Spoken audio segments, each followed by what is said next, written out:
Hi. Did it not say if the ads ended? I don't think it said if the ads ended. That's weird. But it looks like they ended, so I guess we're good to go. Unless Twitch is just being weird, which it might be. Hello, welcome on in, GB. Again, I might wait, because I feel like ads might still be running, and Twitch is just breaking for me. I'm also slightly late, because, my stomach is not happy. So, yeah, a little bit slow eating lunch today. It's fine. Yeah, I'll let the song play out at the very least, because again, my guess is there's still like 20 seconds on the ads, given it says ads start in 57 minutes, 15 seconds, and it's like... Yeah, normally it's 3 minutes of lead-in, so I have a feeling the ads just didn't tell me that they were playing. Because Twitch is a functional website. Also, another thing worth mentioning... Okay, my theory was incorrect. I have no clue what's happening. I'm just gonna assume that everything's... Oh, there it is. Cool, my assumption was correct. Also, it took a bit for me to actually turn off the clipping thing they added, because I don't really want that. Automated stuff like that. So now we should be ready to go. So I'm gonna turn off the music and everything.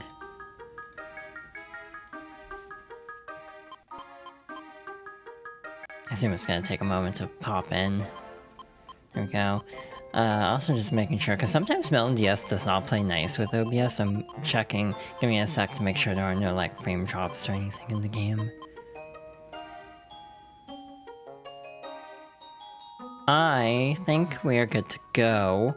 So, last stream, we ended on a bit of a cliffhanger, as we had just finished the chapter and done the saving prompt. So, chapter 11, Grovile the Thief. Wow, they're just gonna tell us. Oh, come on, hurry!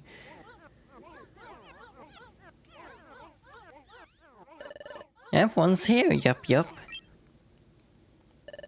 Sorry everyone, we just got told that the call went out, so we came running. What's going on?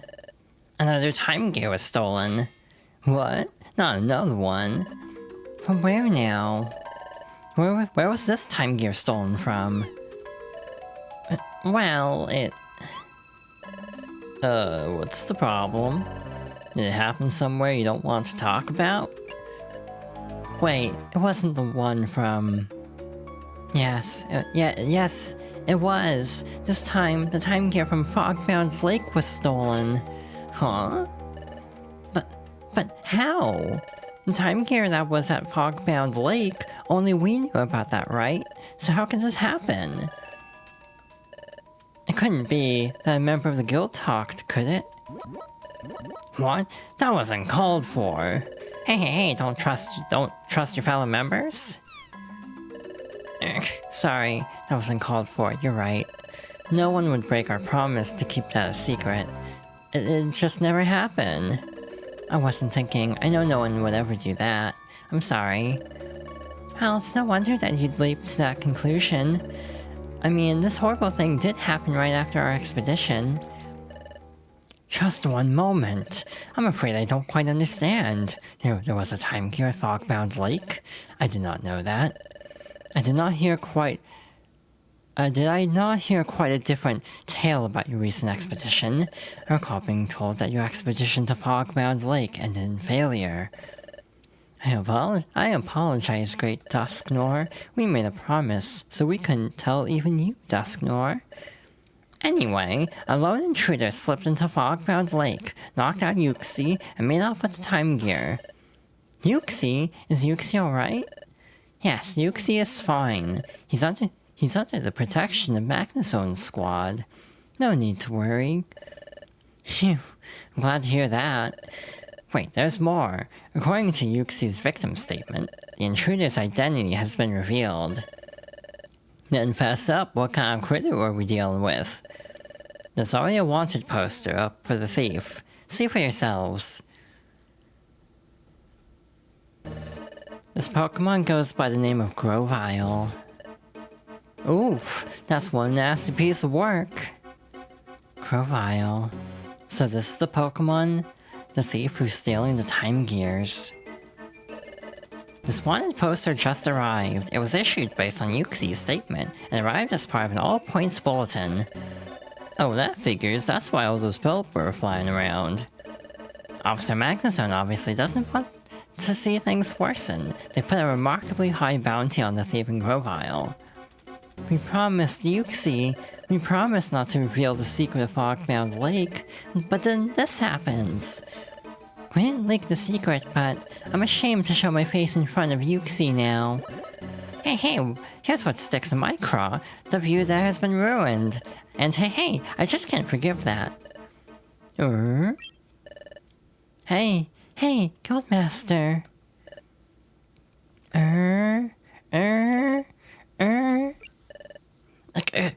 Guildmaster? Yumta! Wah! Squawk, squawk! Everyone, we'll catch Grovyle.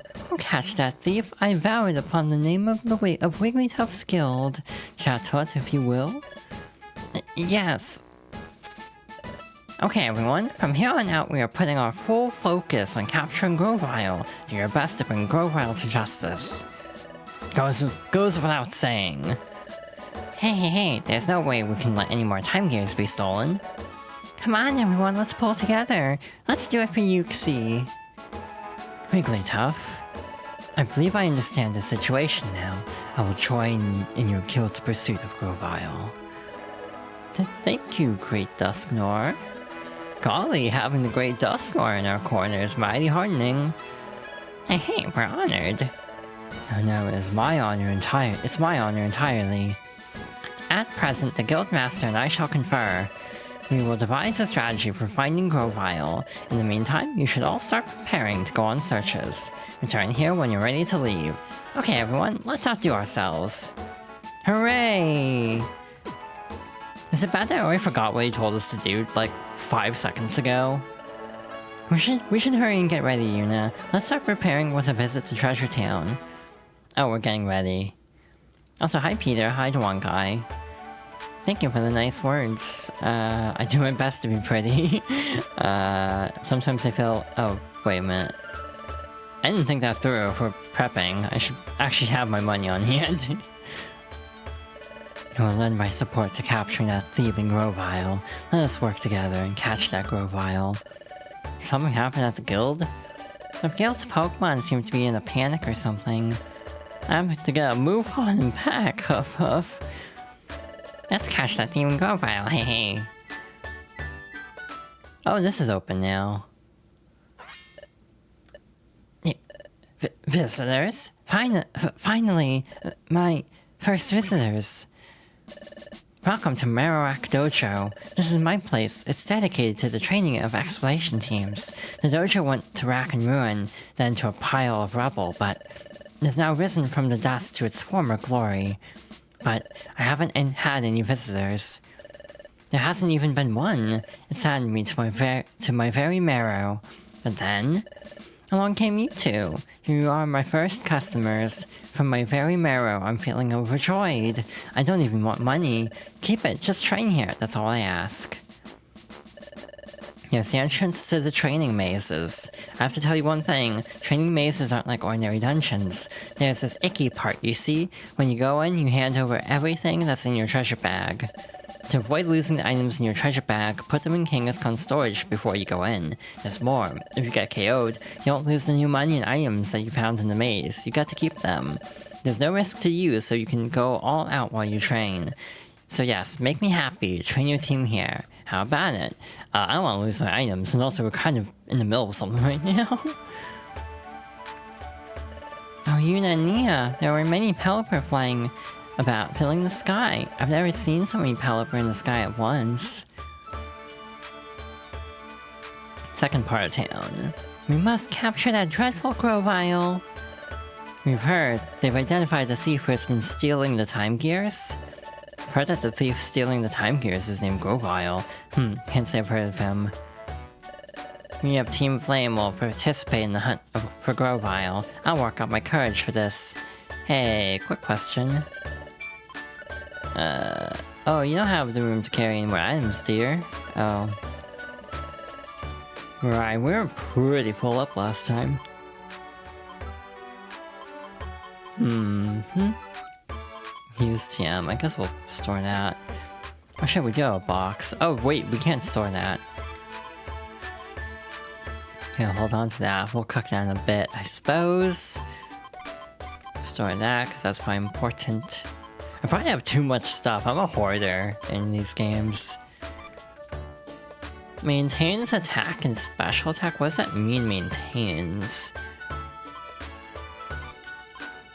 I'm very confused.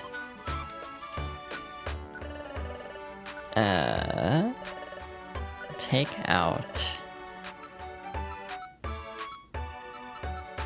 I don't think I actually need any of this stuff right now. I guess the white gummy could be helpful. And real quick, we'll dart over here. This is audio appraisal. Heavy box. Oh, hi, Serena. I don't think I said Serena somehow. I'm sorry. Piplup card. Cool. If only I had a Piplup. I do like Piplup a lot. Again, I've been through this. I did a whole ass playthrough of Diamond and Pearl. It's technically Platinum. So, not technically, I did play Platinum, but technically Diamond and Pearl is what I meant. So yeah, if you want my thoughts on that game, it's very easy to find them. But yeah, I do like Piplup a lot of nostalgia. For the little penguin. I like penguins in general. Yo, you know everyone seems to be busy and stressed out. Something the matter? I saw all those Pelipper in the sky too. There's no fooling me. Something is happening and it's bad. True. Anyone out here? Nope. Again, I think this place becomes important later on. But not quite yet. So off we go. Now I'm gonna... No, wait. Do we need money for the cafe? I can't remember. Like, honestly, I cannot remember. Okay, so... I'm gonna try this again. We'll drink this. Nia. We'll drink this. I do like this sprite a lot. It's very cute. Nia drank the hot white gummy drink. Moderately sweet, the natural flavor comes bursting forth. Nia's IQ went up significantly. Nia's special attack rose 1. I see you're a true connoisseur. Oh, hi, Plusle. Or Minen. Plusle. I noticed the way you tasted your drink, getting to know the flavor before gulping it down. You're obviously a gourmet, and I would love to join you on your adventures. What do you think? Will you let me join your team? A new member joined the team? Oh my god. Was not expecting that. Kinda wish it was more than just a Plusle. Genuinely didn't know you could get Pokemon recruits just by drinking stuff here. Alrighty. And it's done. A savory fragrance and unique bitterness come together for a mature flavor. Yuna's IQ went up significantly. Yuna learned the IQ skill status checker. Oh shit. Yuna's special attack rose 1. Oh, Shroomish?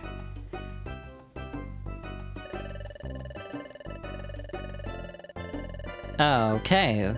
It's kind of funny going from I didn't know this could happen to we got 2 Pokemon this way. Okay, save gummies, got it. I have gotten the memo. I actually don't know if they let anyone else come with us for this. Part of me is leaning no, just because story missions tend to not let you. You call me Yuna and Nia? Hello there, welcome to Chimeco Assembly. I want to add Magmar to the active team roster, right? Let's do it. Calling tingly ting ting, calling Magmar to active duty. Do you think Magmar will be taken off the active team roster for rest? Do you need me for anything else? Okay. Let's get some team variety in here. Oh my god, you're level 1. You're also level 1. That is, not great. Zigzagoon is actually one of our better Pokemon. Let's go just the two of us. What could possibly go wrong? No, we can't, Yuna. Are we supposed to get ready for capturing Grovyle first? We'll go back to the guild as soon as we're ready. Right. We don't even know where we're going. So that's on me. Yeah, I hope everyone's doing well today. Oh, hi. Now, I see everyone's with us. First and foremost, this should go without saying, Grovyle appears wherever time gears are located. But where are the time gears? That's the question, but we have no answer, and therefore we have relied upon the great Dusknoir for ideas. Together, we've identified several locations where the time gears may be found. We ask that everyone split into groups and investigate each of these potential sites. First, Loudred and Corfish, I'm assigning you to the Eastern Forest. That's the huge forest far to the east, of course. Got it. Hey, we'll do our best. Next, Bidoof, Dugtrio, and Sunflora. We'd like you to search Crystal Cave. Yep, we'll do it. Understood. Oh my gosh, I'll search hard. And finally, Yuna and Nia, you two are assigned to the Northern Desert. The Northern Desert? Correct. Open your Wonder Map. Okay. Nia opened the Wonder Map. See? This area. The area on the map is obscured by clouds, but the dry terrain starts in the area here. In this area here. That's why it's rumored that a vast desert extends from that point onward. We suspect that a time gear is hidden in the depths of the desert. That's where we're sending you to investigate. Okay, we understand.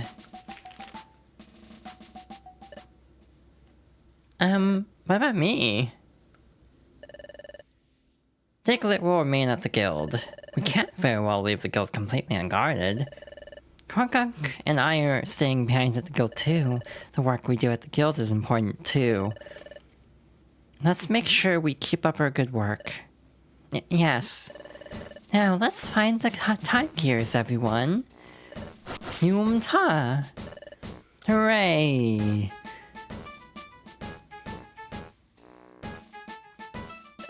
The Northern Desert is not only wide and deep, it is raked by vicious sandstorms. Please do take care. Will do, thank you.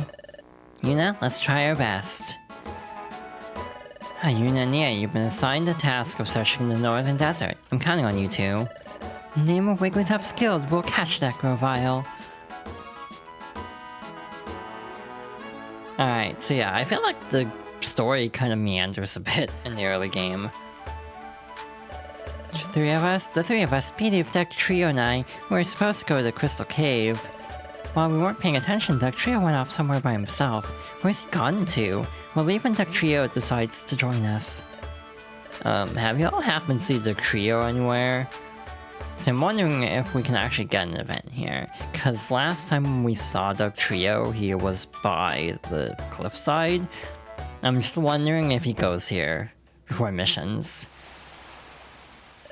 Oh, see, hear us. We must postpone our journey. We must participate in the capture of Grovyle. Well, we will capture Grovyle without fail. Though it is frightening, we will do our best. We need encouragement. Oh, vast sea? Okay, you continue hyping yourself up, and I will actually do my mission. Pokemon recruited out of dungeons start at level 1. Yeah, that's logical, but also still frustrating. Sure. We haven't even gone to a dungeon in this stream yet, so let's go do that. I assume they won't even let us go anywhere else, actually. I mean, you can just go other places, that's weird. Alrighty then. The Northern Desert is through here. If a time gear really is here, Grovyle should show up here for sure. Let's do our best and find that time gear.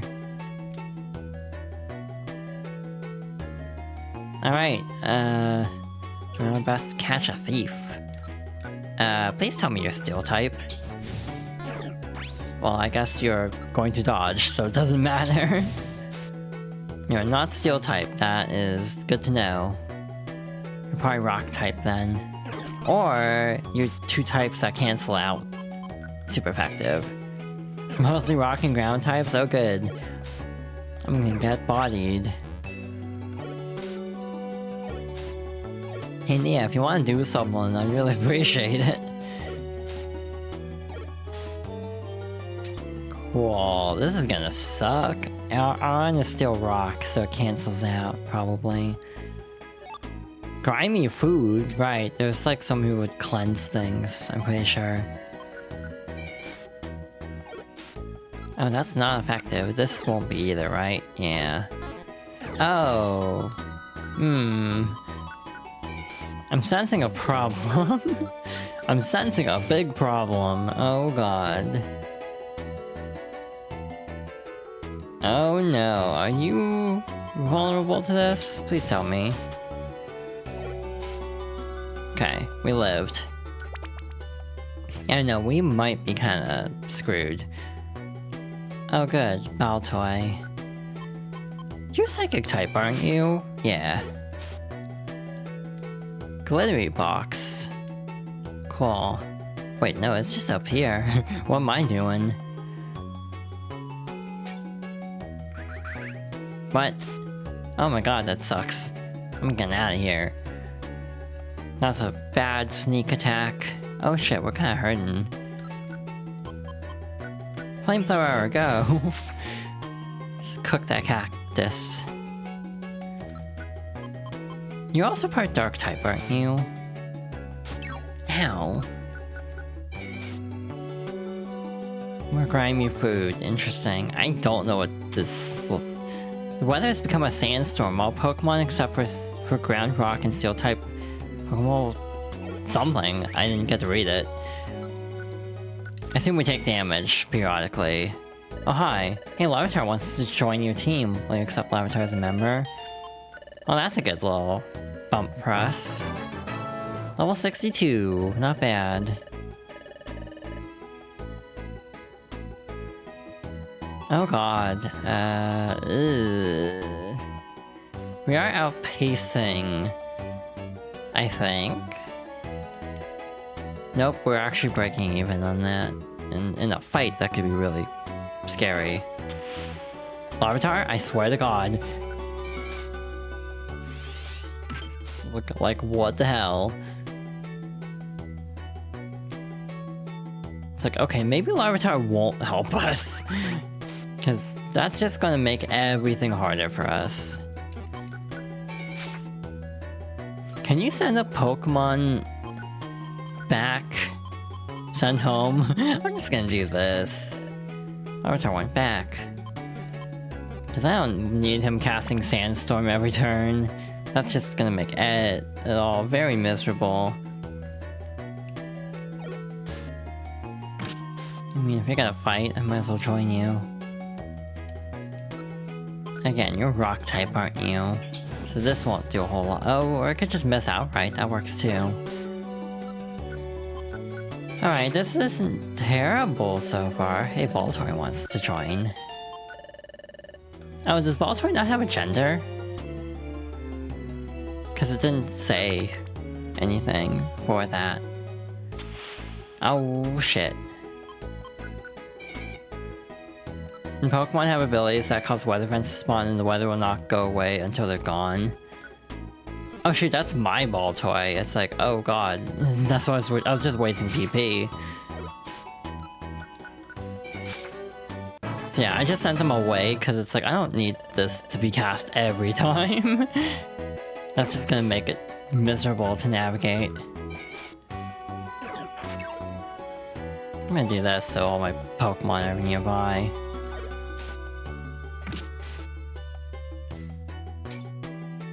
But yeah, like, you can disable the moves of allied Pokemon. Alright, you can do that. I kind of forgot. Not gonna lie, thank you.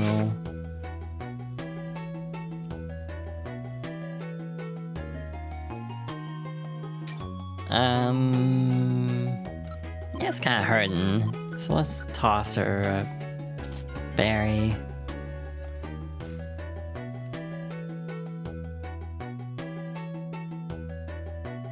The problem I have is just having to slow down every time you take damage from weather. It's kind of inconvenient, just because it slows down the pace of everything. Ow. Again, a lot of times I like being next to them just so we're at least... Oh shoot, I didn't reposition. It's fine. Yeah, sweep.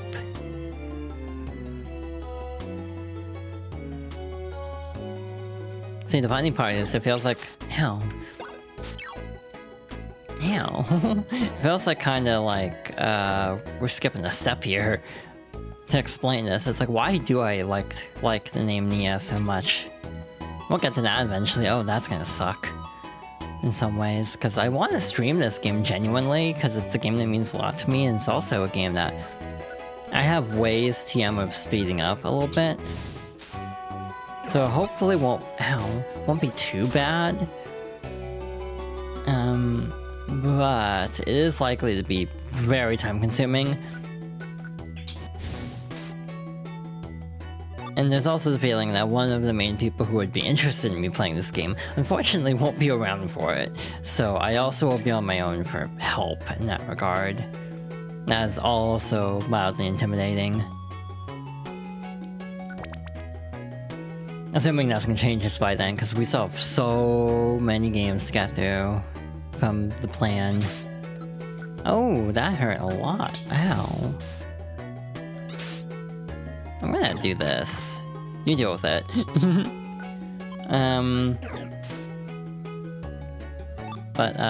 Yeah, Xenoblade 2 is a game that does mean a lot to me. The update release is at the end of the month, so I'll definitely be interested in that. One downside of the Switch 2 upgrades is just how... Oh, god damn it. The problem with the Switch 2 upgrades is just how big the file sizes are. It's like 20 gigs for the update, and it's like, you know, microSD is not the cheapest storage medium at the moment, given what's happening to flash memory. So, yeah, just if it wasn't so expensive, it'd almost be tempting to get the physical, just to have file size, to have the file size slightly reduced. Like, genuinely. Would that be economically sound? Probably not. But it is something I've considered. Just because, yeah, it's cheaper than buying an SD card nowadays, that's for sure. Like, I have a 512 that was on sale, and part of me almost wants to pick up a second 512 just to have backup storage. Because, yeah, memory ain't getting cheaper, unfortunately, in the current climate.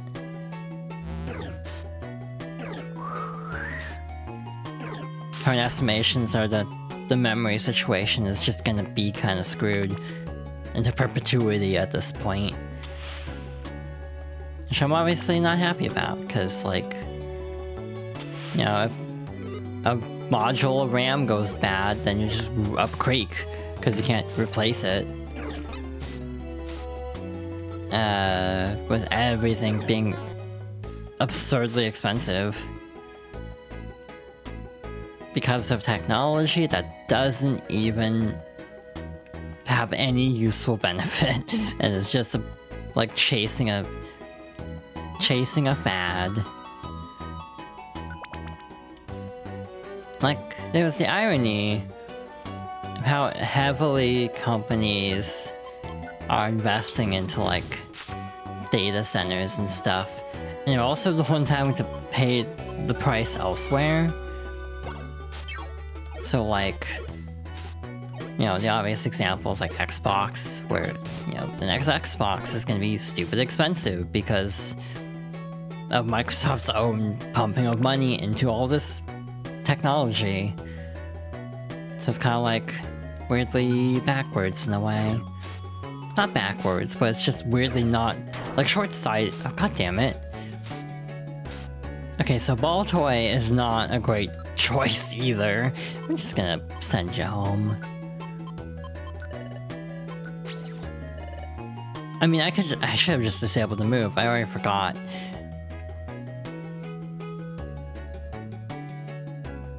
But yeah, I'm not thrilled with a lot of things in the gaming industry at the moment, to be fair.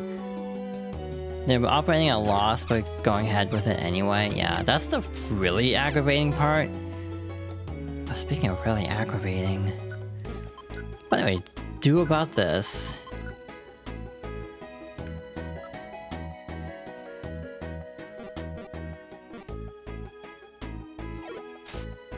Okay, interesting choice. Yeah, no, this is mildly scary. Okay. That's good. Buys time. Or Nia can just tank everything, that's fine too. Yeah, like, a lot of them are just operating on massive losses, like, it would have to make literal, like, billions a year to actually pay for itself at this point. But it's like... It's just them pumping money in a circle, basically, in a loop. Like a self-perpetuating thing. And that's just kind of like... My understanding of it is it's kind of like... various tech companies just kind of handing each other money in a circle to keep this afloat. Because everyone's hemorrhaging money. And there's sort of just a recurring feeling of, but why though? Yeah, and it's gonna crash really hard when it does eventually crash. I was honestly hoping this would be more like NFTs and shit. Where like NFTs went away real fast. Causes the user to unleash a random move drawn from all the moves that all Pokemon on the floor knows. What? Damn, that's crazy. That feels incredibly unreliable though. Yeah, it did. It leveled up as the Vulpix is violently shaking next to her.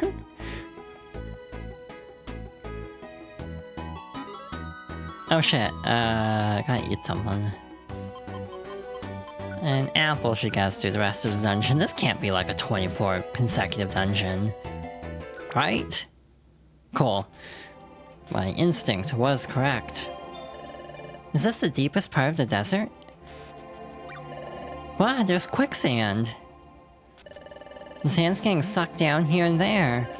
They're like sand whirlpools, and we'll be pulled under if we get close. It's dangerous here. I don't see anything around here that even remotely looks like a time gear.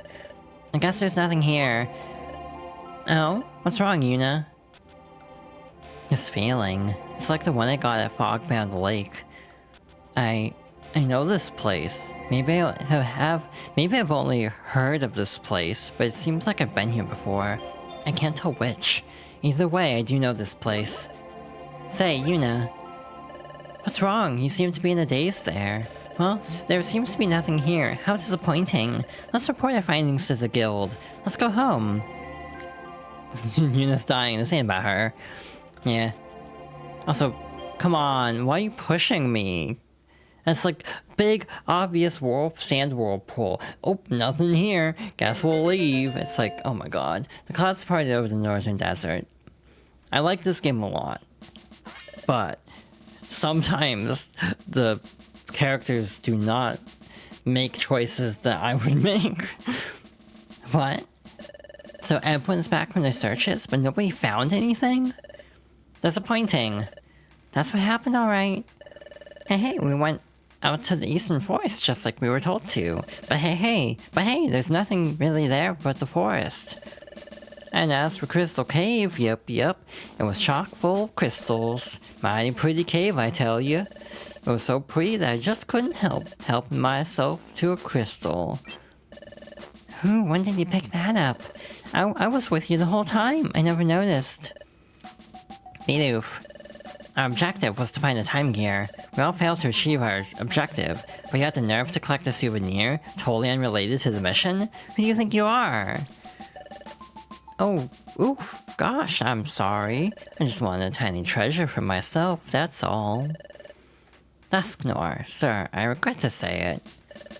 Our search efforts ended fruitlessly. Ah, this is vexing. I thought the search locations we chose held promise. I blame my lack of knowledge. I am truly chastened.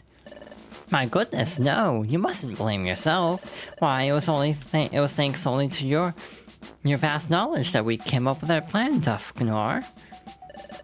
Nonetheless, our efforts have ended in failure. That's a fact. But being hard on ourselves is pointless. Let us reconsider our plan.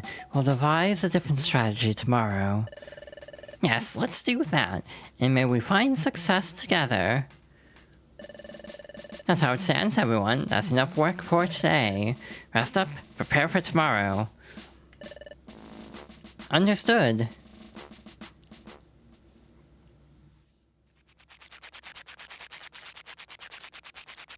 And off to the races of eating.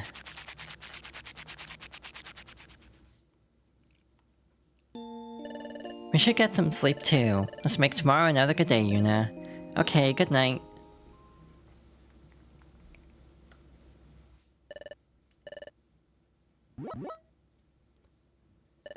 Ugh, good morning, Yuna. So yeah, long ass journey to come up with nothing, TM. Nothing, asterisk. Ahem, and that brings us back to today. Presently, the Great Dusknor and I are working on a new strategy. While we develop this strategy, we ask to search for the time gears on your own initiative. That is all. Alright everyone, work hard again today! Hooray! We're supposed to go search on our own today, Yuna. So where should we go? I wonder. We can search all we want, but we don't have a clue. Oh, wait a second. Yesterday, when we were out there. This feeling, it's like the one I got at Fogbound Lake. I know this place. Yes, that's right. Yesterday at the quicksand pits, we assumed that was a dead end for our search, but maybe there really are secrets there. What's wrong? You seem to be in the daze again. Pardon? You want us to go back to Quicksand Desert? But we were there yesterday. We didn't find anything. What? When we were at Quicksand Desert, you had the same sensations that you had at Fogbound Lake. Why didn't you say so sooner? Okay, I get you, Yuna. It must be true. Let's go there again. Back to Quicksand Desert. Okay, when they say back to Quicksand Desert, does it mean we have to go through the entire dungeon again? Or are they gonna make our lives easier? Stares at the game. What's it gonna be?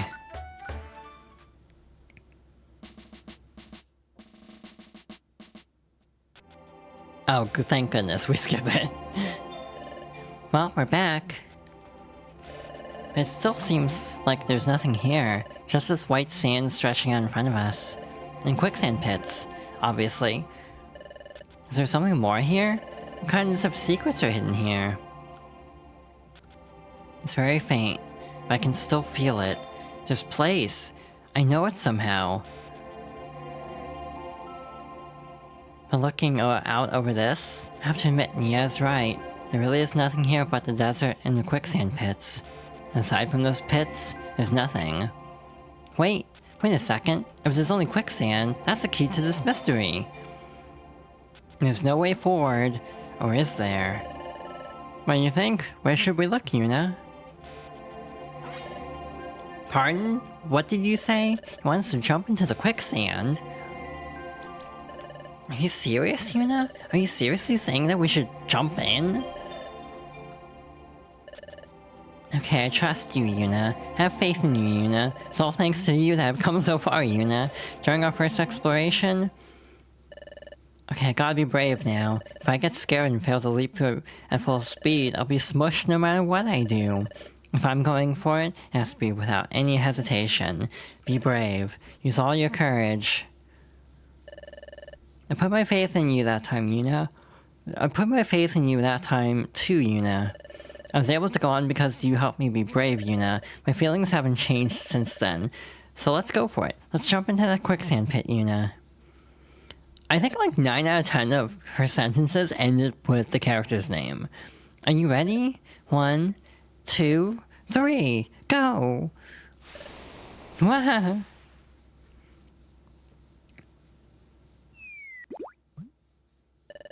Ow, my backside. Where are we? Is this a cave? We dropped through from way up there. You're right, Yuna. You're right. The secret's swirled within the quicksand. Let's move it. It's time to go exploring, Yuna. Let's search for that time gear. Again, mildly contrived that they didn't think to do this in the first place. Maybe it's just me, being mildly cynical. Skady and Vulpix is such a strong team. Hi, Dark Mages, welcome on in, and also that's very good to know. I feel like I've been having a relatively smooth time. The only issue I've had is dungeons like this that are very type biased against me specifically. Yeah, I think when I got Vulpix, because hi, I'm a Fox VTuber, I kind of rigged it to get Vulpix. I think I asked chat and they were like, Skitty, and it's like, okay, I'll trust y'all. You think they didn't think about jumping in because if they were wrong they'd die? That's true. But like, the main character not expressing the thought of feeling like she'd been there before until like the day after, it's like, oh yeah, I had this feeling again. It's like, oh, well, could have said so sooner so we didn't have to walk all the way back. But I mean, in a way, splitting up these dungeons is not a bad thing inherently. Again, I think Red and Blue Rescue Team does happen to hit a trope I actively dislike though, so I think this game actually avoids it. Cool. At least to the same degree, because there was the sort of distrust caused by Team Skull, who are obviously not trustworthy, but it would fire Psychic. That's an interesting point. I would actually be okay with that. I do like Delphox a lot. It's not one of my favorite forms. Weirdly enough, I like the other two forms better. But yeah, like, there's a part I think in Red Blue Rescue Team where like bad like apocalyptic things are happening in the world, and it's like, oh yeah, these two just got here, it must be their fault, and so like the main characters are on the run for a bit, if I'm remembering correctly. It's been a long time since I've played it, and I never finished Rescue Team DX, to be honest. But like, I remember there being some kind of subplot like that that was just kind of like, come on, this is extremely like, you know, causation correlation to the point of just being mildly frustrating. This game does have some frustrations of writing, but it's almost more of a case of the formatting of it than the actual writing itself, because again, the way they say the main character, like, the main character's name at the end of like every sentence, there's like little redundancies in the writing that feel a little clumsy sometimes. That can be a little grating, but that's like a writing, like a localization choice potentially, and also maybe like how the game was written in Japanese originally. The rich town Pokemon don't appreciate the working class Pokemon. To some extent, yeah. And I was trying to press both buttons there and it hit both, or hit just A. But yeah, I feel like this game's story is a lot better than Red Blue Rescue Team's, though, without getting into specifics, obviously, because that's a major spoiler. Again, this is a game I've played before, but it's one I'm not talking about in detail because the story is actually pretty decent, and thus if anyone is watching for the first time, you might not know it. But there is like one detail in this game where if you've played Red and Blue Rescue Team first, I can kind of imagine this story being kind of like not as interesting. It's something I actually experienced with Paper Mario: The Thousand Year Door, actually. Most of the Pokemon in town just walk around all day and don't seem to work at all. I feel like this game does a better job. Hell. Oh my god. I feel like this game did a better job of making, like, the town to feel more lived in. But again, it's been a hot minute since I've actually played Red and Blue. I mean, I guess I could. I have two different ways I could play it, because I played it on DS originally, but the GBA version is on NSO, and there is the remake, which I do own, despite having not played it in full. Nothing against the remake, it's just I am bad at picking up games and then not finishing them. It's like, I'm so backed up on Fire Emblems, because Fire Emblem is a franchise that has kind of conditioned me to buy them at launch because they get stupid expensive. So, I buy a lot of Fire Emblem games like day one and then forget to play them because I'm so backed up. The biggest example is, I still have Echoes, like from day one. I played it for half an hour. Because someone at the time really wanted me to play Fire Emblem Fates. I'm not kidding. So, because of that, I prioritized Fates Birthright, I think is the version they wanted me to play. So yeah, I never actually played much of Echoes. I really need to get around to it, because a lot of people do enjoy that one. Oh, that's gonna hurt for a... Oh, shit. Okay, I'm gonna do that real quick. You take the brunt of this. I mean, that works. Should probably heal. You know, I've had Deltarune for like a year, and I only now just finished Chapter 1 last night. I had a funny thing happen when I was playing Deltarune. I got to the, like, start Chapter 2 screen, and the game crashed. I got an error message. It's like, I was not expecting that. Pupitar's sprite is honestly quite bad. It looks so blue when it's supposed to be gray. That's interesting. I hadn't thought of that. That also raises the question of, I don't know how many sprites were, like, backported from... Not backported, forward ported from... what am I trying to say? From Red and Blue to this game. I actually don't know if that's the case or not. Because, like, the sprites look very similar across the two games, and if you're adding, like, 100 Pokemon or so, it's just kind of pragmatic at the point. Why are you 2 levels behind now? Hold up. What happened? What happened to you? Like, genuinely, why are you 2 levels behind? I'm, like, actually confused by that. I'm gonna regular attack. And again, that is one of my biggest gripes with, Rescue Team DX, is getting rid of, like, the basic attack when you have PP moves. So I do like using them to prevent running out of attacks for later. So getting rid of the option kind of sucks, in my opinion. Though again, it was pointed out that that was a change in one of the 3DS games beforehand, so it was just updating it to the current style at the time. Which makes sense. You know what I'm thinking? We have a surprising dearth of apples at the moment. It's just like, oh, we have so much food, I don't have to worry, and now I'm running out of food consistently in dungeons. It's like, oh.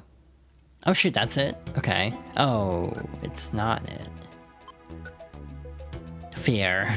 We have another 10 floors to go. I also had another realization just now. Oh, you can recruit here. I don't think we had gotten a single recruit.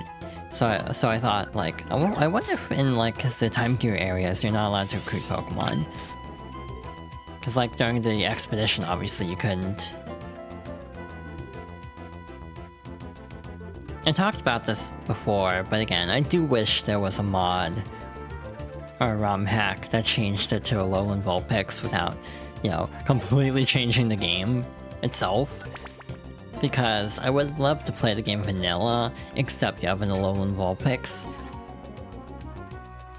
But all the ones I found were just like dramatically rebalance the game in such a way that's obviously to accommodate Alolan forms, but also make a bunch of other changes too. And I would have preferred to just have that one small change. Because hi, I like snow foxes. Snow foxes are pretty. I'm not biased at all, clearly. Oh, shit, you're dying. Okay. Pecha Berry. Yeah.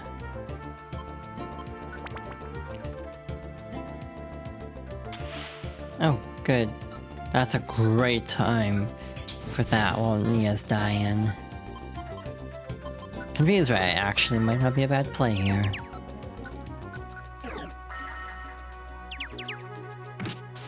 Cool. Oh shit. Oh no, Nia was defeated. Your partner Nia fainted. Oh, that counts as a defeat. That makes sense. Ugh, we didn't make it.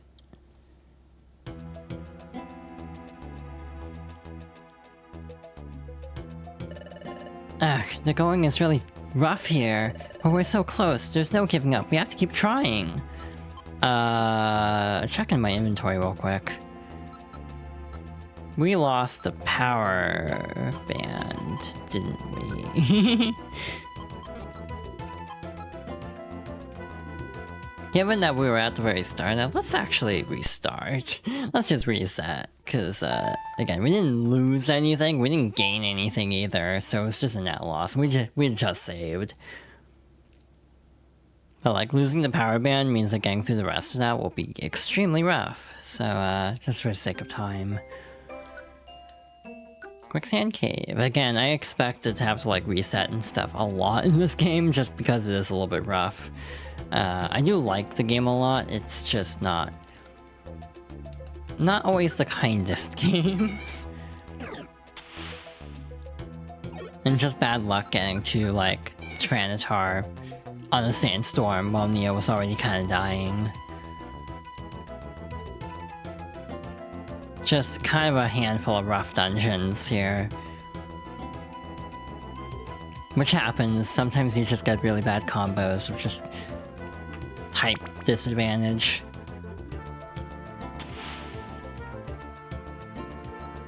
But yeah, I hope everyone's doing well today.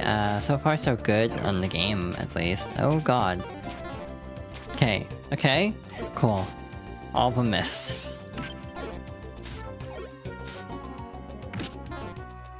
Yeah, I do have, like, the idea. Oh my god, that actually hurts for a lot. I can easily one-shot. Yeah, I have, like, a donation incentive. That could kill. Yeah, no, that killed.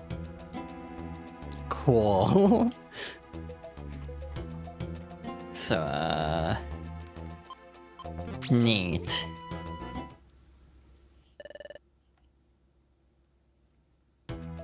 Yeah, no, I think this is just going to be a difficulty spike for me specifically because of our team comp. Again, just checking what we lost. Okay, we have the power band this time, that's good. I think I'm willing to roll from here just because we didn't lose the actual equipment we have. Looks like most of our inventory was relatively intact, not that we got much in the way of levels. Like, everything's hitting like a truck and also super effective, so it's just like a rough section of the game. I need to leverage items more, I think. Yeah, the funny part is I actually got thinking about how, I'm not sure what games to do for Fox Girls favorites. I do have a donation thing where I'll add more games at a certain point. But I haven't even filled out that list entirely, and a lot of my list is not filled out for the main list either. So for example, I don't really have a set list. It's been very fluid since the inception of this playthrough series. For example, I had considered doing Emerald as well, because that game means a lot to me. Again, the only reason is like, it'd be 3 Pokemon games in very close proximity to each other. Which, 1, they're RPGs, 2, they're all kind of comparable in style to the point of not having a lot of variety. The big hurdle I have right now is how much Final Fantasy do I want to do? My current feeling is maybe not that much.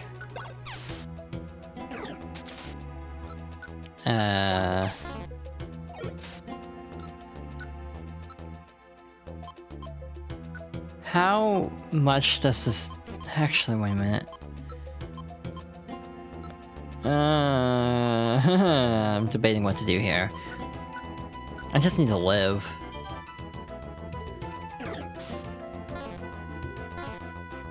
Good job. Good job. Ow.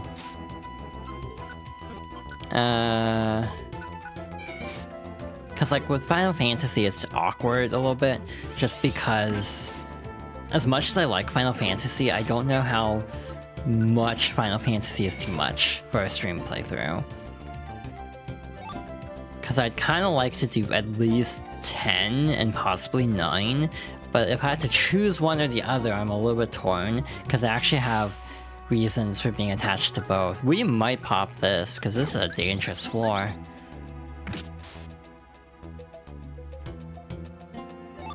I didn't mean to actually move a space. Oh god, that's a bad time for them to wake up. Again, playing fast and loose here, because I'm scared about this dungeon. Wow, good job. I say as I missed too, so, you know, me and my glass house here.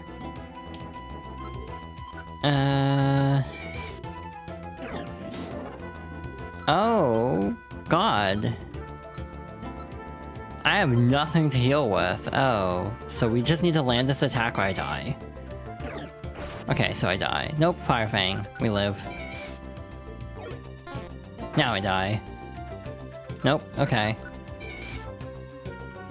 That was the stupidest way to win that fight. So, cool. But ads are about to start, so we're gonna pause there in a very precarious position and see how the hell I get out of here. Hi, I have returned. Oh no, I'm not looking forward to taking myself out of this hole I've gotten myself into. But I guess we should hop back to it then. Oh no, I'm scared. Oh, why are you all askew like this?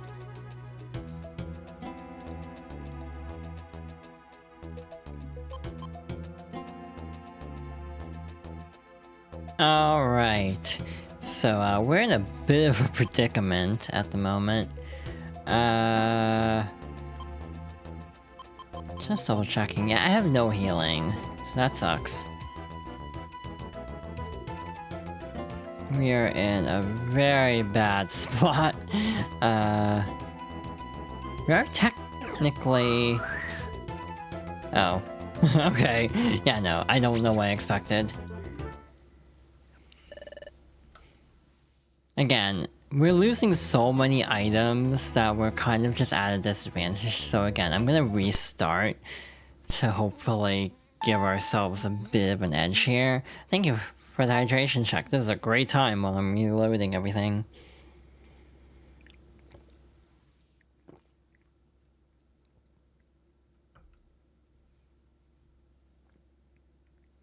So yeah, parts of this game are just going to be like this, unfortunately, by the nature of, you know, randomization and everything.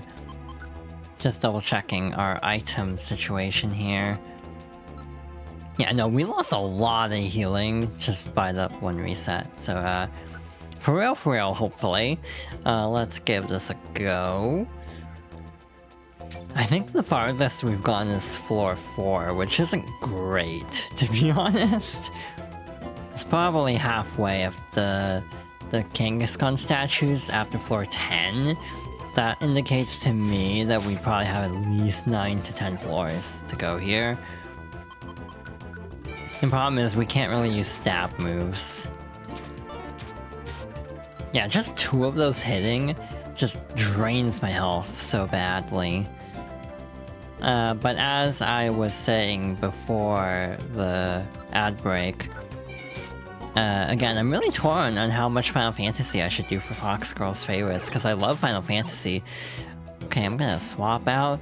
The biggest concern is just overloading it with like 2 really big RPGs in close proximity. Because I do a thing where I hyperfixate on a franchise, and so a lot of games like that are really close together. The reason why I'm a little bit more easygoing and willing to do Xenoblade is one, I'm going to be honest, Xenoblade is a franchise that means a lot to me. And as much as Final Fantasy means to me, Xenoblade means way more to me personally. The other aspect is, wanna help us here? Guess not, okay, you deal with this then. Thank you. The other aspect is because I played those games on release, except for one. Which again, I've told that story before and I'm sure I will tell it again. Ow. Jesus, what are we supposed to do about like any of this? Cause that could one-shot. Yeah, okay. Yeah, we're just gonna reset from now on just cause I don't want to lose items. Because if we have no items to work for, it's just gonna suck. But yeah, this is the problem, and I knew this was going to happen at some point where we would just get completely bogged down by this game. Hey, Vulpix on the screen. Like, genuinely looking through, and I'm like, I have no clue what the hell we do here to make this easier. Cause like, if you just spawn into a floor with like multiple Tyranitar, like what are you gonna do? They hit for 50 each? And then you're just instantly dead. So it's like, I'm not sure how to approach this at all. But as I was saying, again, cutting this down for the YouTube VOD is going to be interesting. But another reason why I would be more willing to double down on Xenoblade than Final Fantasy for Fox Girls Favorites, or even Pokemon in this case, is having a spacer, essentially. It's part of the reason why I, despite being a little bit torn on the exact order— oh god. I don't want to deal with this. This is awful.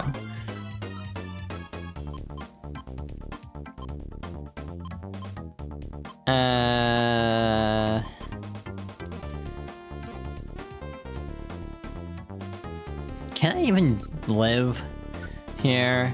I'm just gonna like get obliterated. What happens if I do this? Oh, that's a single target. Oh, hi. Genuinely. Oh shoot, what? Wait a minute. Neo might be in danger. We'll see. Yeah, you're probably dead either way. Yeah, you're like hella dead. Okay. The problem with backing up into the hallway is Nia would still stay and fight, because I haven't adjusted AI setting, or like CPU settings. I like how it's still an applicable term for things, but I've just started using CPU as a term for the exact same thing, because I just don't want to say AI, because I don't want people to like misconstrue.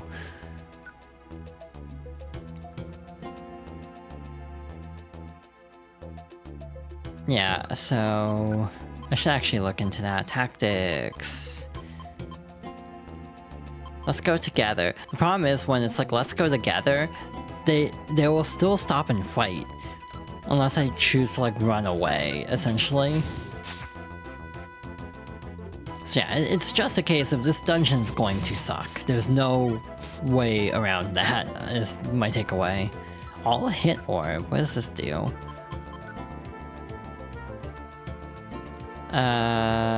Critical. An item that gives the user and team members in the room a focus energy status of Pokemon with the focus energy status will have its critical hit rate ratio boosted to its highest level.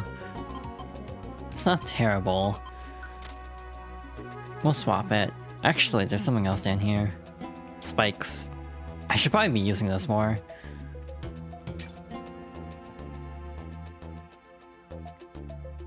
Also, there's the aspect, wait. While walking into a teammate, you push them back instead of switching. Oh! I should test that in a safe environment, which, this is not. This is gonna miss. Nope, okay. So if I do this and hold B, it is not B, because I'm trying to hold B. I'll stick with you, Yuna, okay. Is it R? No.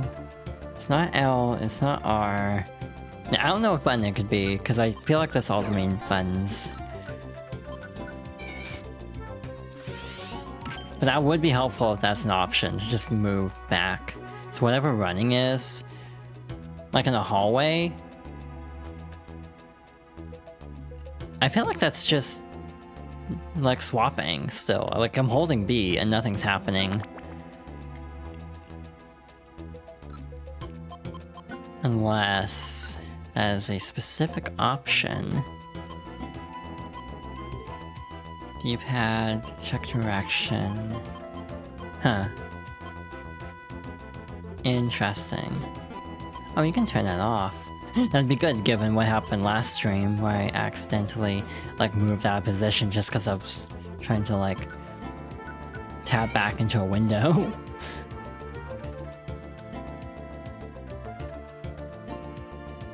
Yeah, oh god damn it. Asshole. Also having no other Pokemon here is not great, and we haven't recruited anyone here. And also, like, Skitty's just not doing a whole lot sometimes. She just kind of stands there. Which is, unfortunate. If it wasn't for Feint Attack, like, if we could get something better than Feint Attack, it might be better to switch to a special band than the pink ribbon. Sand Slashes. Catching up. Oh, we are straight up cornered now. Cool. Pushing teammates is a later game thing. Ah. Okay, that makes sense. That's probably a thing in Rescue Team DX then, because they backported a lot of quality of life into that. If I was streaming closer to like a Pokemon Day, I'd be so scared of like jinxing a remake of this game into existence as I'm struggling with the original because of quality of life issues. Oh, you're gonna stop and fight? Okay, well, looks like you have everything taken care of there, so more power to you, I guess. I'm just scared. Because this is like attempt number 5 or 6, I think.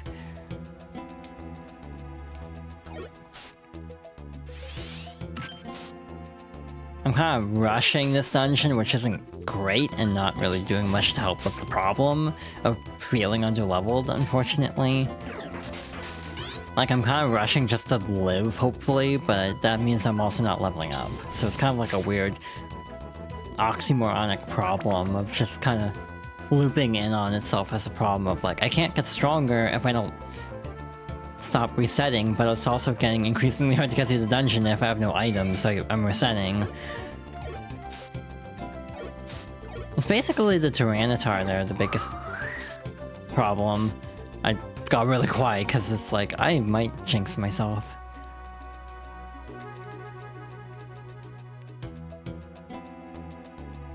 Alright, what is this? Focio.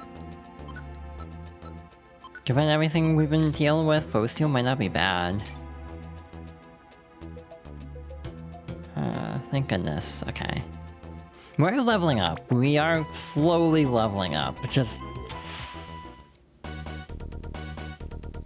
Oh, okay.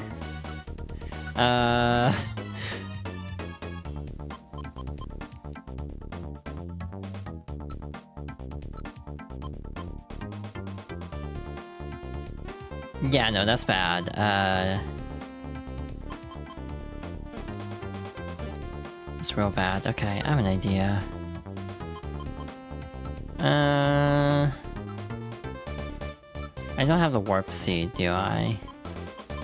Nope. Okay. Decoy.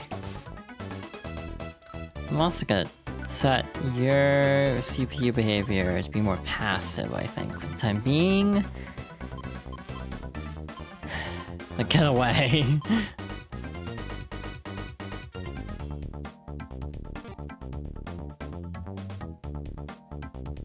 So it won't stop and so she won't stop and fight.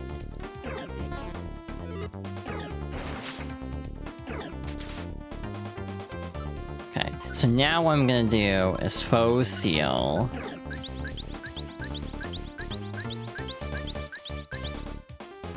That should give me time to... God, this is gonna take forever. Every turn is gonna be like slow motion. Oh, that did not last as long as I was hoping it would. Oh god. Why the hell are you running towards them?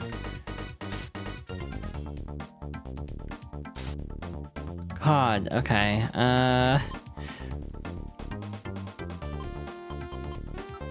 yeah, no, this is just one of the situations that sucks. Like, I don't think there's anything I can do here, just because of bad luck. And that really bites. That is very unfortunate. Like, the only way I could live is if I just run from teammates, yeah. That's like, I don't know what to do here. That's why I'm so frustrated right now. It's like, I genuinely don't know what to do here, except leave and then level up.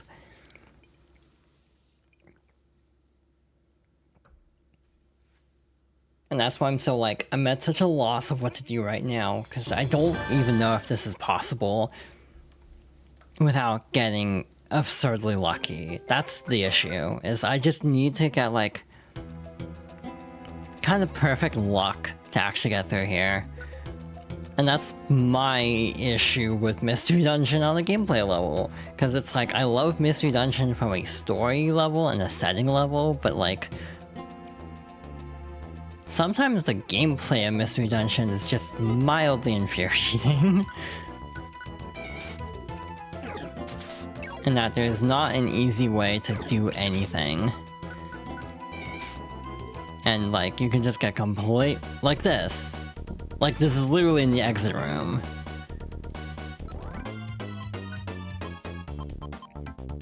So it's like, what do you want me to do, game?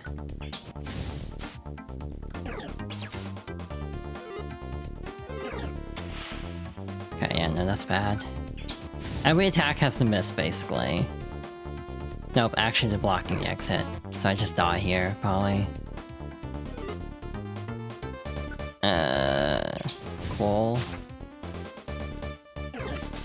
Yeah. Again, and I'm also in the position of if I lose too many items, I don't have enough items to actually survive this dungeon. And I remember this being a problem with my first playthrough of this game, through Darkness, and also in Sky too when I first played it. In two separate playthroughs, I remember having this issue where I kind of just ended up in a loop, especially endgame, where you really can't restock on items very easily. I just kind of ended up in a loop where I just over-leveled, basically, and that's the only thing I could do, because otherwise I had no resources for anything. So yeah, there's a frustration in this game just being the way it is, because it is a fun game. You are not playing Mystery Dungeon for the gameplay, more likely than not, is kind of just my overall slightly cynical take on it. Because the gameplay is just very frustrating at times. It's like people love... I already talked about this before, I'm pretty sure, but people love to dunk on reviewers and gaming journalists in general in a way that, to me, has always kind of felt like a psyop, if I'm being honest. Like... I don't know how to explain this exactly. God damn it. But like the obsession over review scores and using that to discount like game journalists and stuff has always just felt kind of sus to me in like a post like Gamergate landscape essentially. Again, we're at the point where I'm going through this part of the game so many times, it's like if I put this on YouTube, this won't be in the final version probably, to the point that I can just kind of talk about anything. within reason, of course. But it's just kind of like, it almost feels like that mentality has kind of led to a general distrust of all gaming journalism in a way that's just kind of destabilized everything because of just how much has been replaced with, like, right now, has been replaced with, like, Gen AI. Like, entire gaming news outlets have replaced their staff with, like, just Gen AI. And that's not helping in terms of, like, misinformation.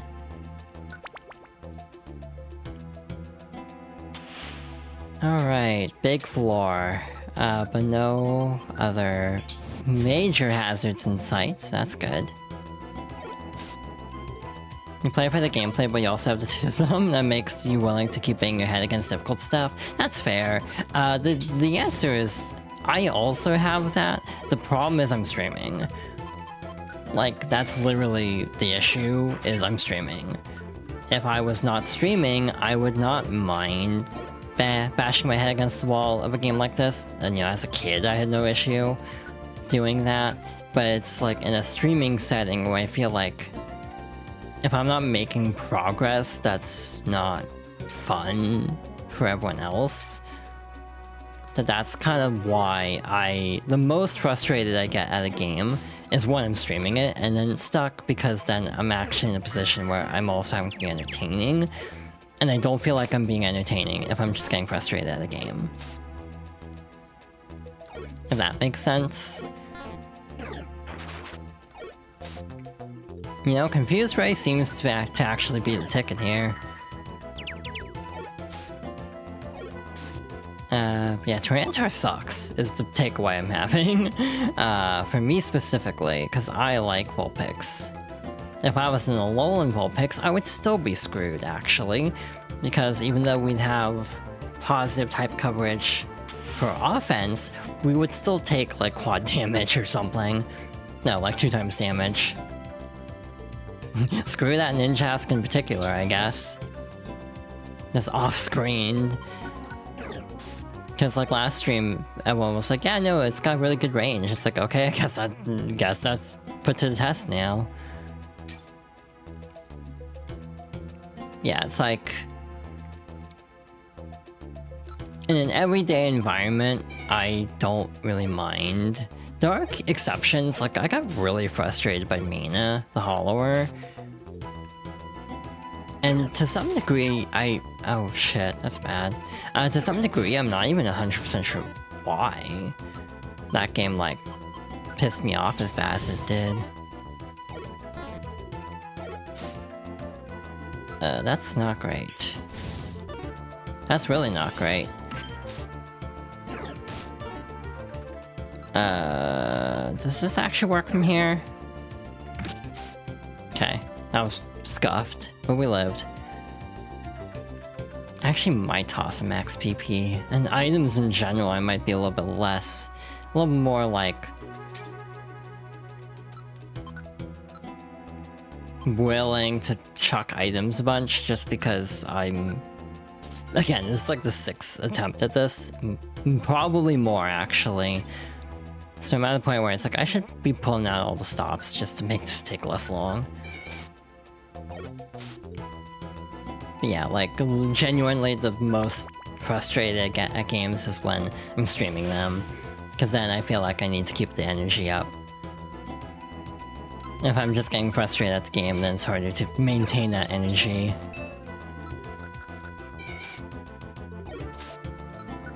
I try to be- I'm not really great at hiding how I feel about things in the moment. The reason Mina frustrated me was it kind of felt like a lot of things weren't consistent enough for what they were demanding of the player, and that bothered me. For example, in the combat aspects, I felt like... How do I word this? Because it was trying to have Souls-like... Oh god damn it. Because it was trying to have Souls-like elements, it felt like they were not accounting for like limited screen space, for example, and things of that nature. So it felt like, even because of like the Zelda style of it, like hitboxes colliding in weird ways would still get you killed in ways that sometimes didn't feel fair. And that was kind of my major grievance with Mina. It's just, again, a lot of it was hitboxes being weird. Please tell me this works. Cool.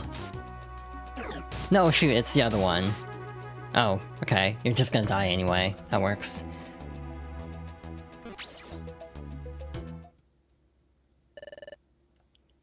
Like, genuinely, I'm debating if I should just go level grind. Because I don't know what else to do. And we lost the power band. And a lot of healing too, so yeah, with no healing, we're not getting through that.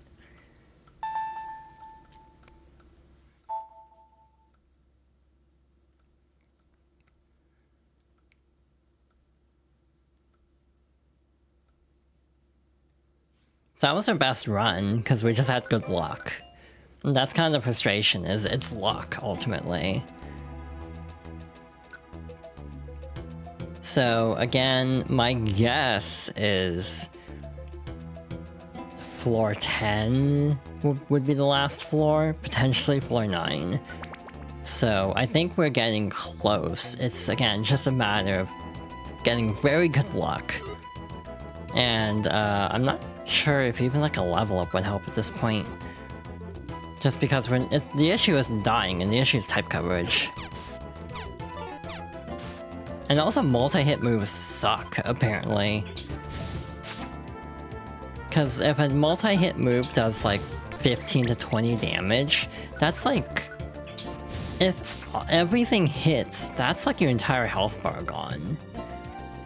Like double slap, the times Nia's used it successfully, and it's done like several... It could hit 5 times for like 50 damage when she uses it with the power band. That can easily do like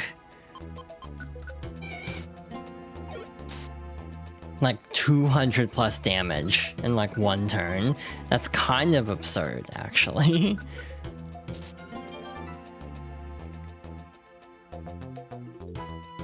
Yeah, in terms of like other games that I've struggled with, one game I really don't like to play is actually Crash Bandicoot. I remember that was actually a game that genuinely got under my skin, trying to emulate it like before the Insane Trilogy even existed, if I'm not mistaken. It was just like a really frustrating game, and Crash 2 specifically, I should actually say Crash 2, because Crash 1 kinda sucks, I'm not gonna lie. But like, I think it's actually because people hype up Crash 2 as like the good one that made me actually kinda more frustrated with Crash 2. Cause I was hoping it would fix more of my problems with Crash 1. Crash 1 is just a game where you just kind of resign yourself to save stating if you're playing original, because of just how bad the gym requirements are. But I do think I had higher expectations for Crash 2, and 3 for that matter, to the point that those games actually felt worse in some ways, despite being objectively, like, way better. Or you could just do a multi-hit move, that works too.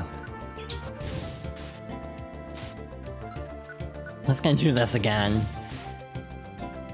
Okay. But now we have to survive this. 19 health, oh god. So we have to have both attacks hit, essentially.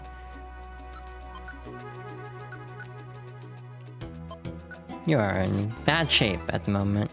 And then again, there might be a boss on this floor too. That would be real bad, actually. Yeah, like Pin Missile just dealing like 10-20 damage per pin.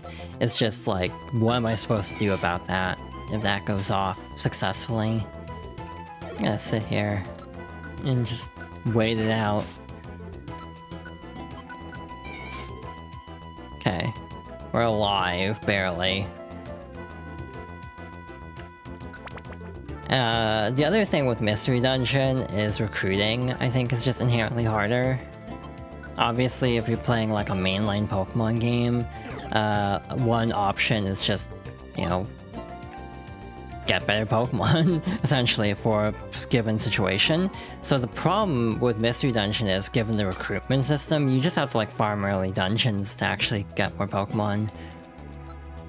And that can just be very time consuming. And again, specifically in a setting where I'm streaming the game, I just don't like wasting time. Oh, that's bad, potentially. If they get an attack off, that's very bad. So let's finish it, hopefully. And yeah, the big concern I'm having now is if we're struggling this much on the regular enemies, how bad is the boss going to be? Oh shit. I'm trying to think of other games I've gotten actively like frustrated with, and I can't really think of much like recently. On stream, obviously, there was the recent example playing through Rhythm Heaven. Though the game itself was fun enough that I was able to kind of shrug it off, and it was kind of like a game where I'm not demanded to talk much, period, I think, so that also helps. But it is a case of like, that was a case of actually getting frustrated at the game, partly just because I was struggling to understand what the game was asking of me, and then also like playing into like trying to play to accommodate for delay, essentially, was not easy.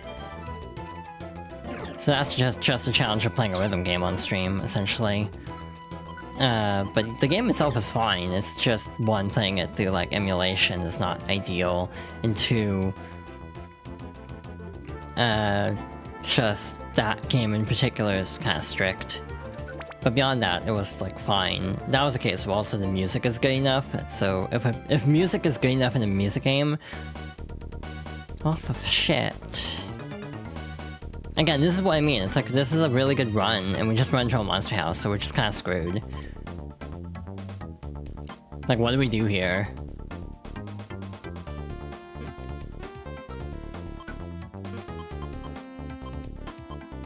Like, genuinely, like, what do we do here?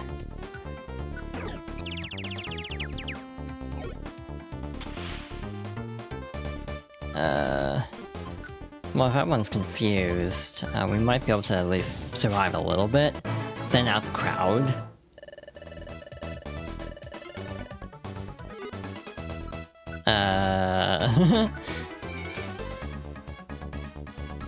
The other disadvantage is we're taking damage anyway because of the, Sandstorm. If I can get rid of some of the Tyranitar, that would actually help a lot. And also, if we can get them to fight each other, that would help a lot. Okay, thank you. Again, that's just a case of like, what do I do there? It's a AoE. Actually no, what I should do is hit you while you're in line of sight, because that's super effective. Similarly. Confused you. They'll probably use Dark Pulse anyway. Mind Reader. Okay.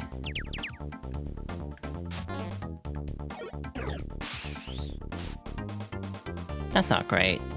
I'm still very much in Dark Pulse range, so that's not great. That was one disadvantage of putting me up there. Oh shoot. Again, like, I lasted a while there, it's just, you know.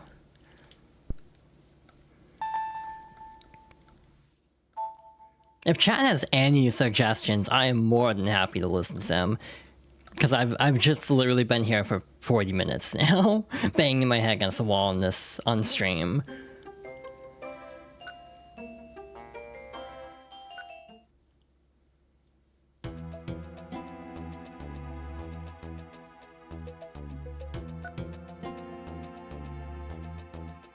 And again, that's the frustration I'm having, it's just like, I wish, like, one, my team sucks for this, and that's just kind of a problem with Mystery Dungeon, is sometimes you'll just have a dungeon where you have complete type disadvantage, and you just have to live with it. You just have to, like, find a solution.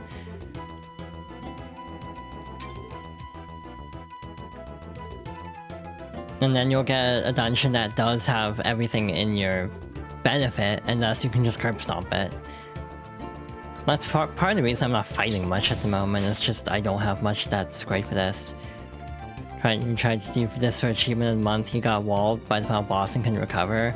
Yeah, again, that's also the one downside of streaming this game too, because I don't really have as many opportunities to grind as much as I wish I could.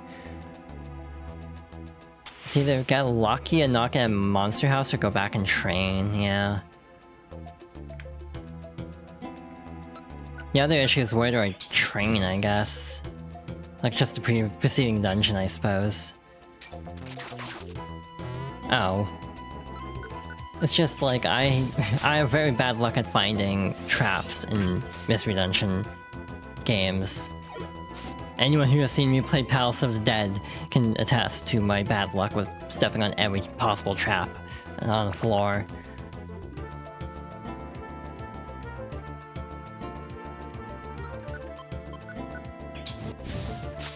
So yeah, like, again, this is gonna be fun for future me to edit down.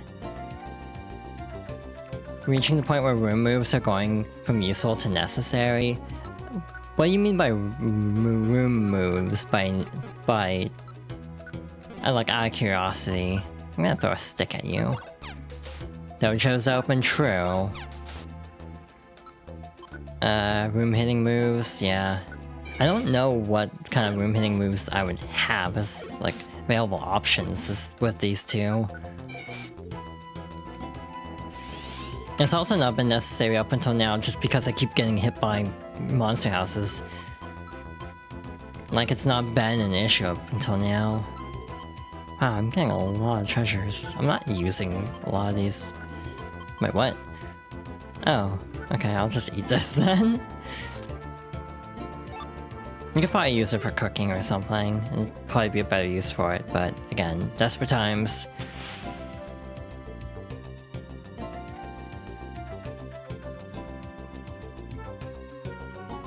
Okay. Vacuum Wave can be learned by most Pokemon, but generally needs a TM. Interesting. I don't... Okay, that's decent luck. I don't know how easy it is to get a TM, because, like, I thought the ones at the shop were kind of, like, randomized. Okay. My turn? Okay. Wow, we're getting a lot of treasure if we can actually hold on to any of this. Should probably use that more often.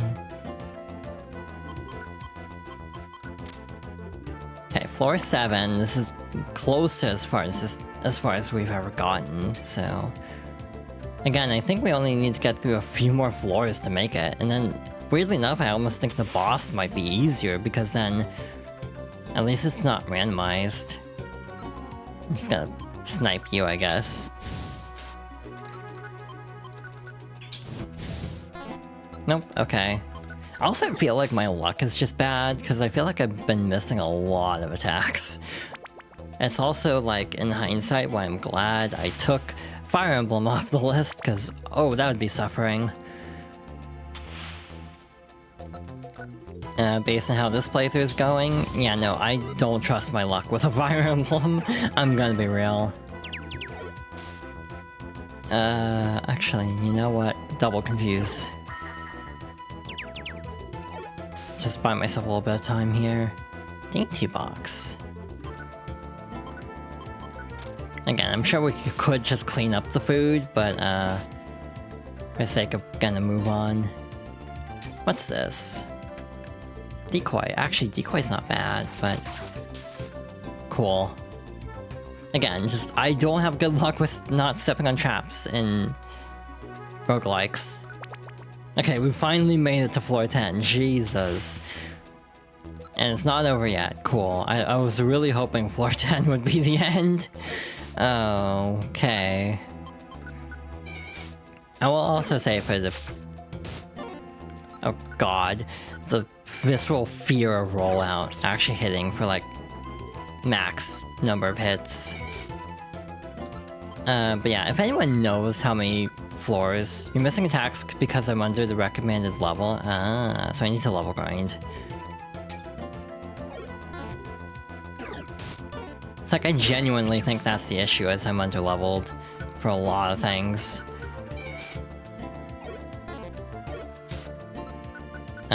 I wish you could just see the recommended level, but I don't know where to see that, actually.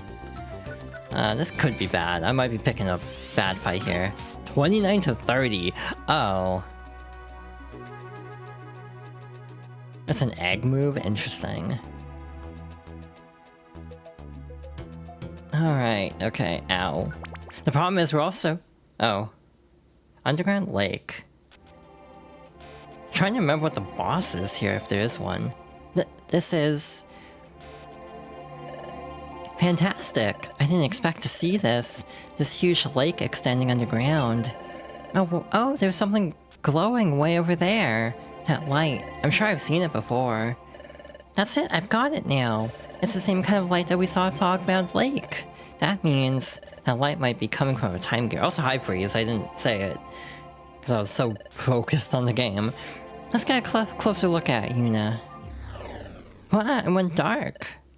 Wait, what? Who are you? What? Who said that? Why? Why did you come here? Why? We just came here to look for a time gear. Stay away from the time gear. If you won't leave the time gear alone, I'll stop you. Who are you? I'm Mesprit. Here at the deep underground lake, I protect the time gear. Protect the time gear? I won't allow you to disturb the time gear. Get ready. At least they're polite about it. Get ready. Okay, I'm gonna move here. I'm gonna do my good old strat that I've discovered of just confuse Ray everything. That doesn't guarantee anything, but it helps. I was afraid of having to fight like a ground type here. That's why I was so nervous, okay. Actually, wait a minute, you're psychic type, right? Okay. Future sight, that's bad. So yeah, stab is still better. Okay, Neo, would you like to move up one? Okay, we're fine. That was so easy! But I can't let you take the time gear. Please listen, we didn't come to steal your time gear, really. Don't lie to me. Yuxi used his telepathy to tell me what happened. I know that the time gear from Fogbound Lake was stolen. Pardon? You heard about it from Yuxi? That was your doing, wasn't it? No, it wasn't us. Then who's responsible? That would probably be me. Who are you? Grovile. That's Grovile. I must apologize, but I will be taking that time gear. What? Stand aside. I won't. I won't let you take the time gear. I have no choice then. Erg. Mesprit! You lost that fight. You sustained serious damage. So don't push it. You're not getting by us. We won't let you take the time gear. Alright. Sorry for this. Erg, he's so fast. Forgive me, I have no quarrel with any of you. I'm taking that time gear. Ugh, the time gear. That thief is taking it. I'm sorry. You must not have been talking about you. It was that Pokémon. I'm sorry for doubting you. Damn. Oh, this is bad. We have to get out of here. Why? That? For starters?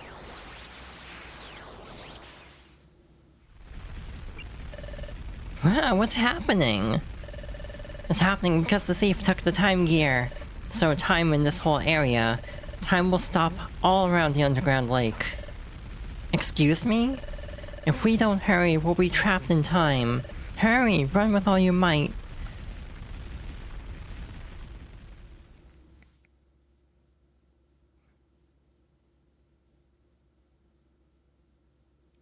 The clouds lifted over Quicksand Cave in the vicinities of the arid area. Okay. Save completed. Chapter 12, The Only Option. Thank you for helping with our criminal investigations. We have Mesprit under protection. Her safety is assured. We are dedicating all resources to the pursuit of Grovyle.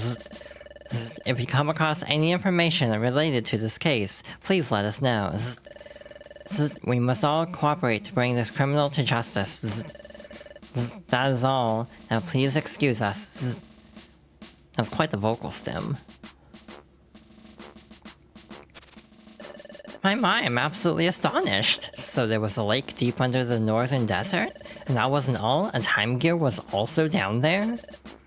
Yes, but about that time gear, Grovyle took off with it, and we couldn't even slow down Grovyle, which is just the same as not getting anything done at all. But that's not true, by golly. You all did great work. Hey, I think so too. Team Pop Friends can be really proud. But it's a shame about this whole thing. There's no clue telling us what we should do next, right? Hey, if we only had one tiny hint. I must agree. Where will Grovyle strike next? We have no way of knowing. It's too bad that the opportunity to catch him slipped away. We're back to square one. Maybe not. Not necessarily. Dusknor, sir. There are some clues. One time gear was at Fogbound Lake, guarded by Yuxi, correct? Another time gear was at the underground lake, guarded by Mesprit. Oh, that reminds me, Mesprit told us something interesting. Mesprit knew that time gear from Fogbound Lake was stolen. Yuxi alerted her by telepathy. Incredible. Now that is really something. I should have known. There's an ancient legend. It is believed that Yuxi is the being of knowledge, and that Mesprit is the being of emotion, but 3 Pokemon in total represent the spiritual world. They're said to keep the world in balance. 3? So besides Yuxi and Mesprit, there's another Pokemon like them? Yes, the last of the trio is Azelf, known as the being of willpower. Yuxi and Mesprit both guarded time gears. Therefore, Azelf may likewise be protecting a time gear. Oh, I see. If we could locate Azelf, we may find a time gear with the Pokemon. And we may have a chance at seeing that thief Grovyle appear. That's correct. Those 3 Pokemon, Yuxi, Mesprit, and Azelf, all 3 are said to dwell at lakes. It's a fact that both Yuxi and Mesprit were encountered at lakes. As such, I believe that Azelf will be found at a lake somewhere. Let's keep something in mind. Yuxi's lake was located on a high plateau. Mesprit's lake was hidden far beneath the desert. In both cases, the lakes were in unusual places. So the lake where Azelf lives, it'll be somewhere that we least expect it to be. I get it now. You're saying we shouldn't look for water in the usual places. My, I commend you on your wisdom, Dusknor, sir. I feel renewed admiration for you. Thank you. It's really nothing. And now we too revere you. First there was you, Dusknor, sir, who directed us to the northern desert. It turned out there was a time gear far below the desert. So Dusknor, sir, your insight was entirely correct.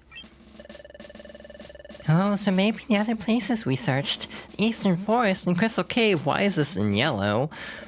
Those places could still be hiding their secrets from us. Ah, I have an idea. Bidoof. Yep, you want me? What can I do for you? I have a request. That crystal you picked up previously. May I borrow it briefly? My crystal? No siree. That's my precious treasure, by golly. Of course. But rest assured, we won't take it away, or do anything of the sort. Now, Yuna.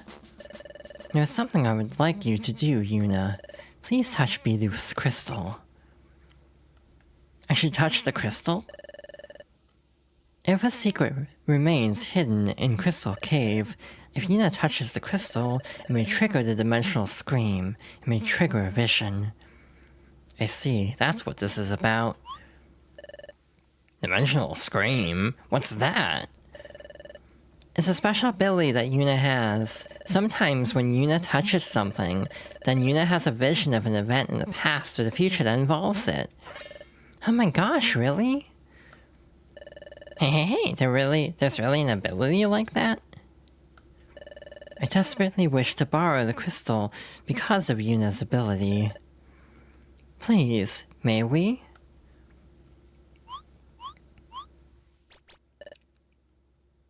Oof. Okay, I can't refuse a reason like that. Bidoof turned over the crystal to Yuna. This crystal? What will it reveal? Everyone's watching. I don't know if I will see anything, but I need to concentrate. Well, Yuna? Here it comes. The dizziness is starting.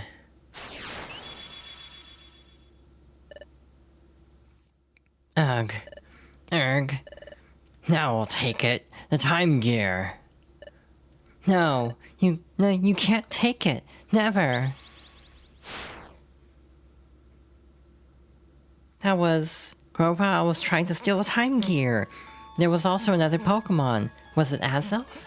Anyway, the crystal did trigger a vision. Did you see anything, Yuna?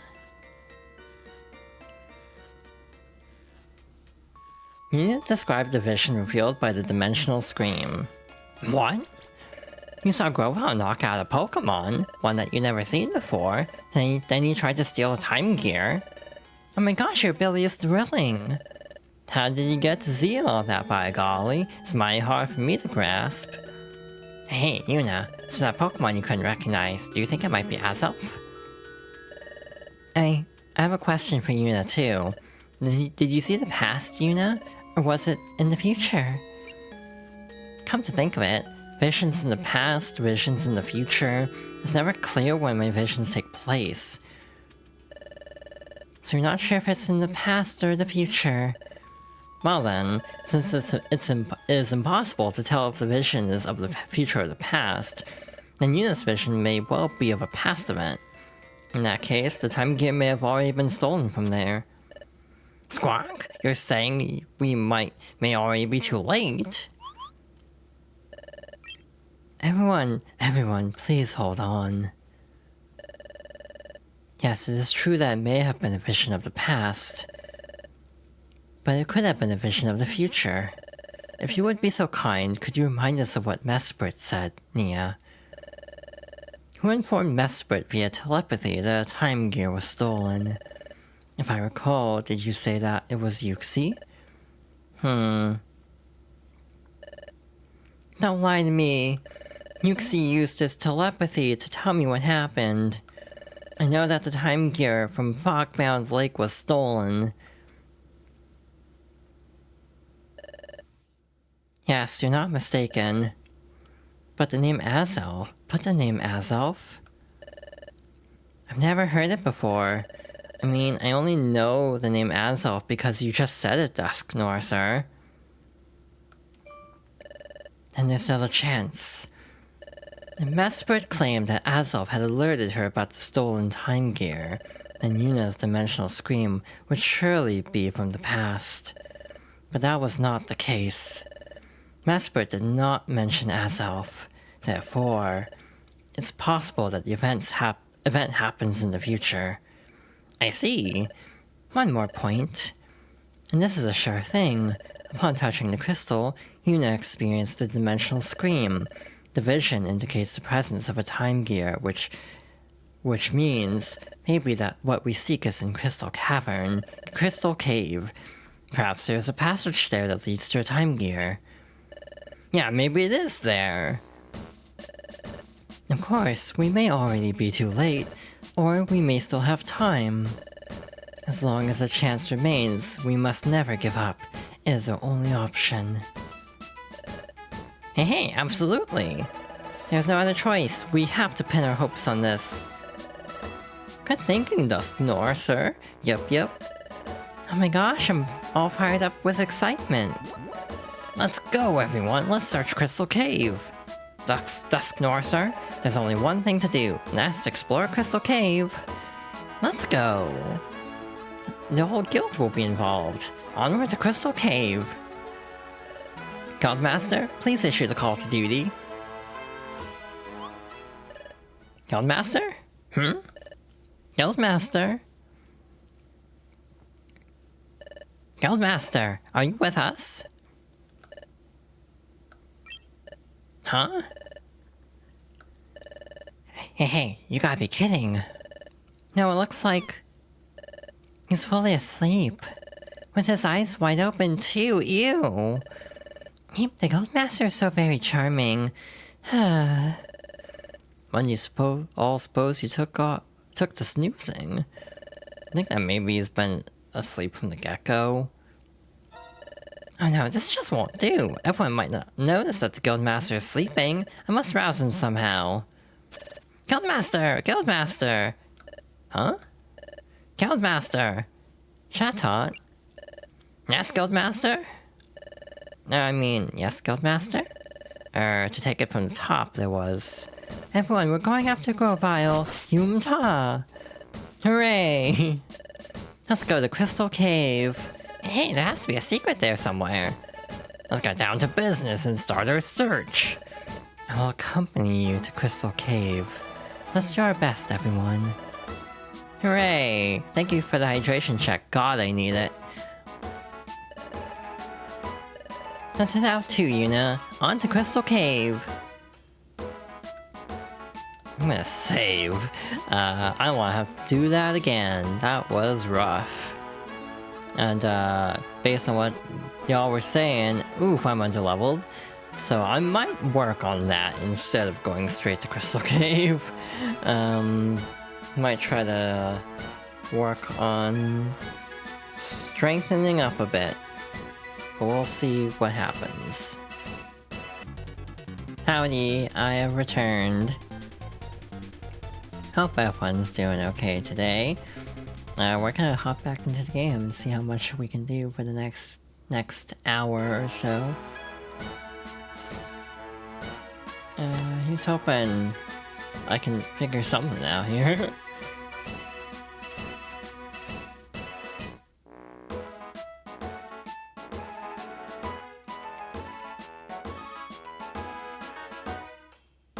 Okay, I think I am as ready as I can be. It just occurred to me, can we do jobs while we're here? Like, are we locked into story, or can we do other jobs?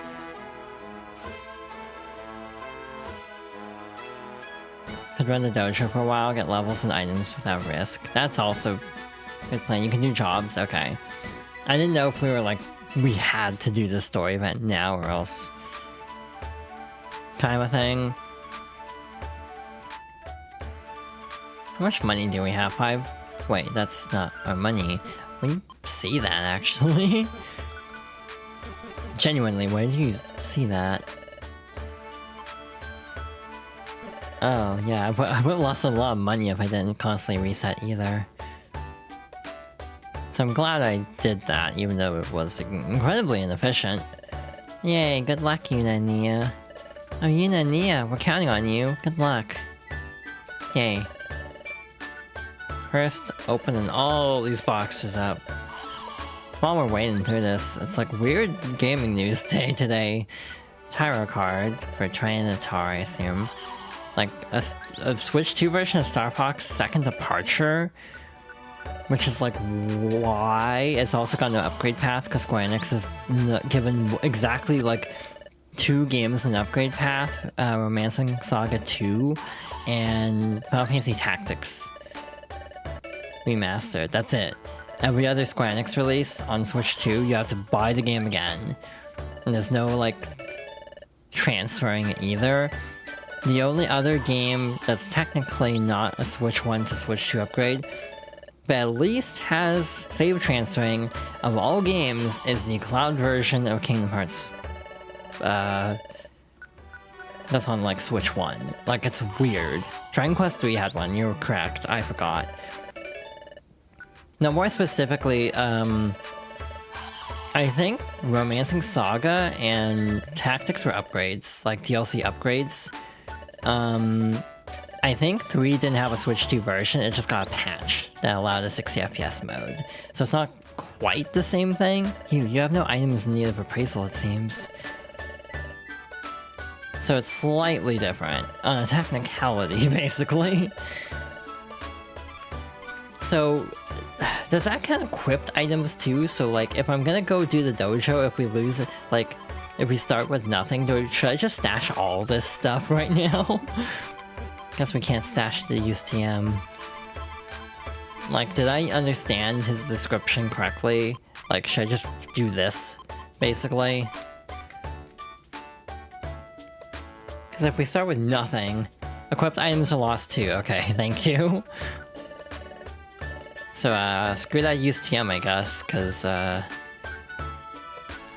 can't really do anything with that. Let's see. Just checking for any good gummies. Going with no money or items. Yeah, I'm gonna store money too once I'm done here. I just like checking the TMs in case we get something good, and we did not, so... So, back over to Duskull, have my money.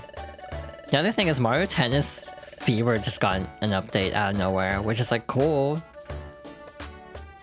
I still didn't play that game because it was like one I was waiting for a price drop on, because it did not seem worth $70. I wish it was 60 digital, 70 physical. That was before they started doing that though. I think it would be if that was now the thing, but if it was the strategy back then. But welcome to Marowak Dojo. Train yourselves to become better explorers. The entrance to the training mazes is up to the right. I have to tell you one thing. Training... Oh, okay. Yeah, I think 50 would be fair. You also beat the story on a rental, so there's not that incentive. So, like, for me, I would be interested, as not great as the story apparently is. Oh, shoot. I guess Darkfire. Darkfire Maze is the destination, should the team go there. The shops re-roll their wares each time you go into a dojo dungeon. Caution, if you don't enter here, all the items in your treasure bag will be lost. Well, will you enter even though all your items will be lost? Just one thing. Adding your girlfriend to the game is pretty cool. What they do? What do you mean?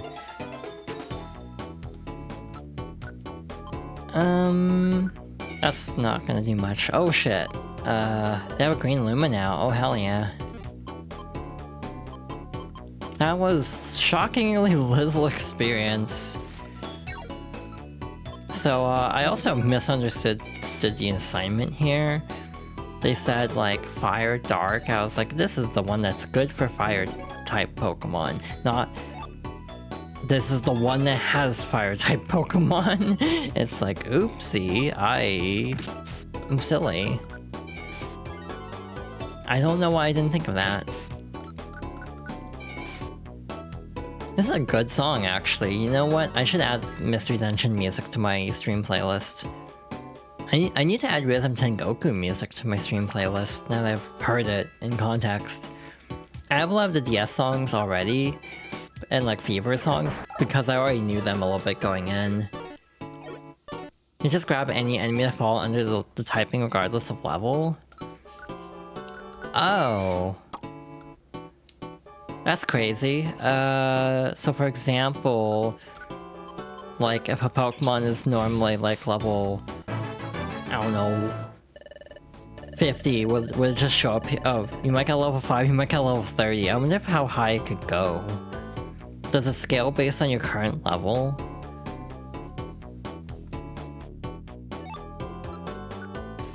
That's weird.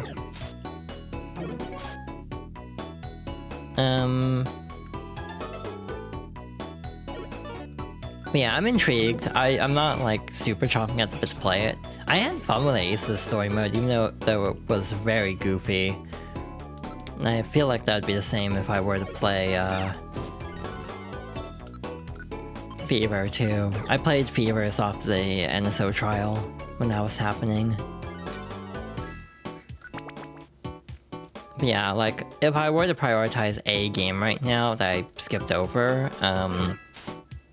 for Switch 2, the main one I would like to pick up would be Yoshi, because I've heard, like, Yoshi's actually really good. The story mode is absurdly short, like every Mario Sports game, that's fair. It's a glorified tutorial, but then they have, like, a post-game, like, ladder kind of thing, and that's said to be like the meat of the single player, like the post-game challenges.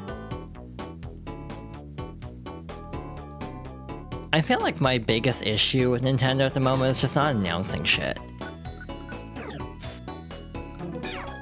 So like,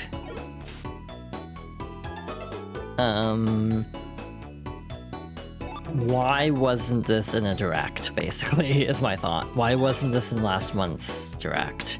Why wasn't the Mario Kart update in last month's Direct? Why are they just announcing stuff on a random Wednesday/Thursday? Like, that's the thing I don't understand. It is kind of interesting because of the standpoint of...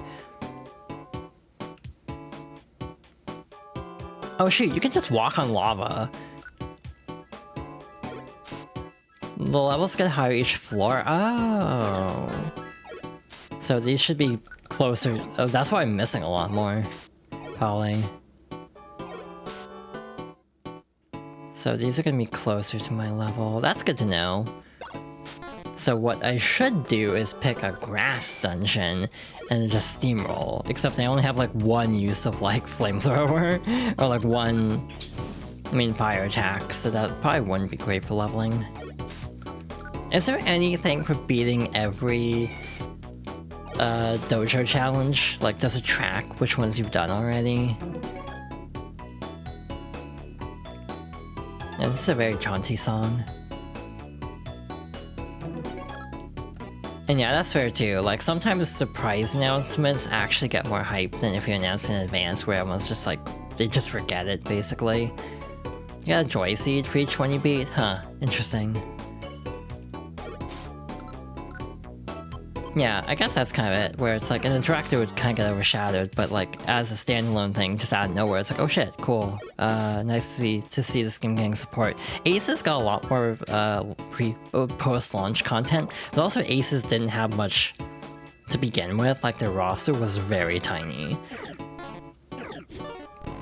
And they just gradually added characters as parts of events, so like, this game has a really complete roster and everything, and I think a decent chord selection, to the point that if this game was like $50, or like even 60, like 60 digital, I think it could be justified. But just, yeah, no, it's kind of hard to sell the higher up the price gets, basically. They add a new core with prankster comets. Wild. Oh, I'm dying.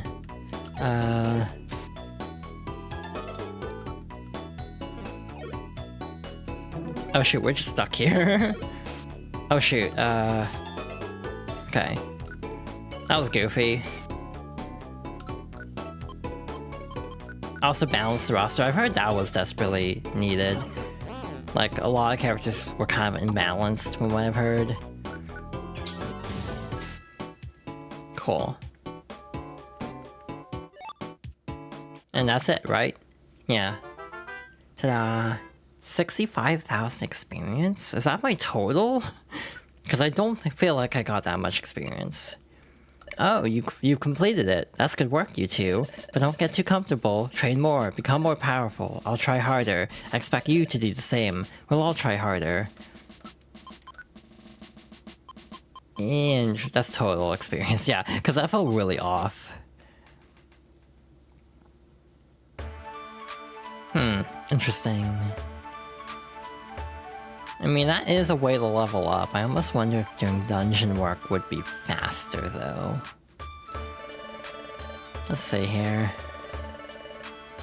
Yep, that is definitely different. Holy shit, solar beam. It's also very expensive. Also, I don't have a grass type, so it's not inherently that helpful. I do think jobs might be the faster way to actually level up. But again, if we're struggling... Oh, beating all of them, gotcha. So I should try to do all of them, probably. I feel like that could be done off-stream, though.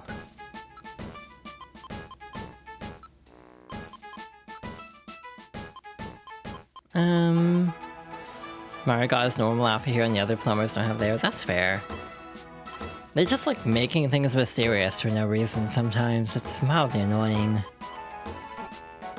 What do I have? Mount Horn? Apple Woods? Dangerous Oddish is like wild. Waffle Cave. Chaotic Shellos. Water Pulse is not a bad reward though.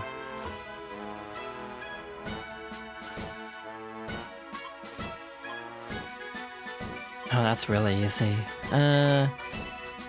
Search for Tyranitar. I mean, that's an S rank. That's actually the desert part, not the really hard part.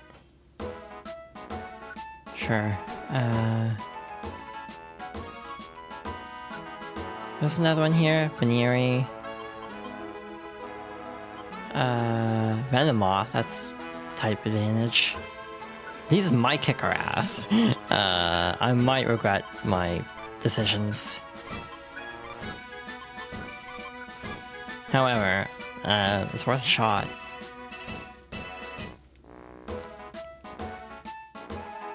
Yeah, like Yoshi is apparently genuinely pretty solid, to the point that I'd be willing to try it sometime. Yeah, I'm gonna make sure to save beforehand. I just wanted to get the Sleep Seed for the client, so I don't forget it if I have to reload, so I don't just space out entirely. Shoot, right. I'm gonna try the special band instead, see how that works for us. Please tell me I actually had one. Now call me Yoshi, Yuna, but nothing. I don't think anyone has ever called me that. But I actually do like Yoshi games. The only problem is I don't think they like me. For lack of a better way to put that. It's like Yoshi games tend to be kind of rude. Like, I like Yoshi's Island a lot. The game is very mean to the player. Yeah, no, future me is gonna have a hell of a time editing. Like, I have no clue what future me is gonna do for, like, cutting things down to, like, a relatively, you know, even assortment of videos. Because a lot of these optional dungeons can probably be trimmed down a bit. You cannot set moves for clients, that's gross. cool. Special band. I want to see how OP I can get if I do this. Please stop using Sweet Scent. Please run out of PP so you can save me some hassle. Damn, okay. Clients cannot be controlled in any way. Cool. But like, that's the funny part is, a lot of Switch 2 games have gone on sale already. So like, you know, a couple months ago, like, no, just a month ago, like, ZA was down to like 40. Metroid Prime 4 was down to like 40. So like, yeah, no, that's not bad for those games, I would say. 70 is pushing it for Prime 4 especially, from what I understand, but like, it's one of those where for like 40, I'm willing to give it a shot at some point. I don't know when though.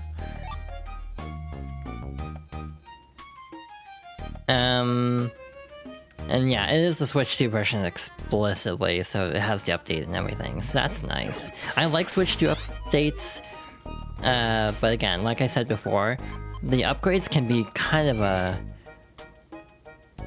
Just wait until I inherit them from you. I already have them, Serena. Besides multiplayer, in the case of like ZA, potentially. Okay, that's fair, Serena, thank you. Thank you for your wisdom. 7, 8, 9. No 10 though. So we can kind of cruise through here then.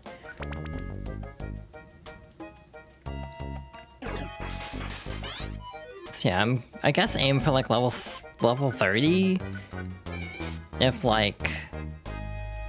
That last dungeon's recommended was 29 to 30, then I think level 30 should be a good starting point. I'll move away from your face and think, damn, I should play Prime 4 now. I think I would prefer, like, snuggling you to playing Prime 4. Though again, I do genuinely want to give that game a fair shake. Just because... Oh god, that's bad. The client's in real bad shape, actually. Oh god. Just because, again, it's a mess. It sounds like a mess of a game that definitely does not live up to its potential, but it's also had such a... was stuck in development hell so long that it's almost, again, I've said this so many times, I'm a broken record. Like, it's a game where it's like, it's almost a miracle this game exists in any physical form at all, because like, so many games with this trouble of development never see the light of day.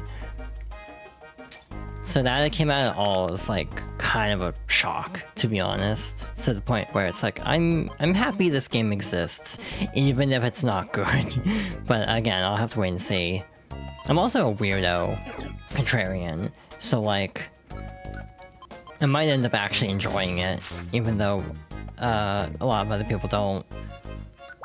That's the thing with like opinions, is I try to form my own opinion a lot, because like, it's objectively true that there's a very high likelihood based on word of mouth that a game may be good or bad, because when there's a general consensus, it's like, okay, that's probably a good sign. But like, there are a lot of times when I'm outside that consensus, and that's part of the reason why I'm willing to give things a shot, just in case. Because you might find like a hidden gem that no one talks about because everyone says it's bad, and it's like, just because like people say it's like, just avoiding a game just because everyone says it's bad can mean you're like not depriving, that's too strong a word, but like, you're missing out basically on like a really good experience. Deliver a sleep seed, which means we didn't need to take one in here, we found one just now. But then again, RNG, it might not have been here. Hi. Yeah, that's my take on it, where it's like, there were so many games recently that never saw the light of day, that just got cancelled partway through development, sometimes really far into development too. And that just feels like a massive shame.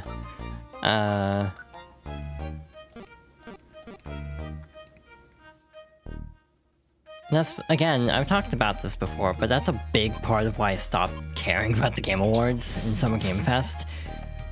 Is it just kind of got to the point where a lot of the games showcased were essentially vaporware. Like, so many games just were announced to a ton of fanfare, and then either shut down really fast because no one cared. Wasn't every game at the last Game Awards cancelled in some way? Oh shoot, I didn't deliver you to Exploration Team Run. I didn't deliver you to the client, god damn it. Oh shoot. Bunny. I'm just gonna snipe you from here. Hope for the best. Will this still work? That was the silliest way to take out an outlaw. Yeah, we didn't deliver Volbeat, or let me say to Volbeat, so oops. You also horribly underleveled. Not the last Game Awards, because I mean, well, I guess new announcements could be different, too. Gang of Dragons is essentially dead. I think it's straight up confirmed that, the studio's gone, essentially.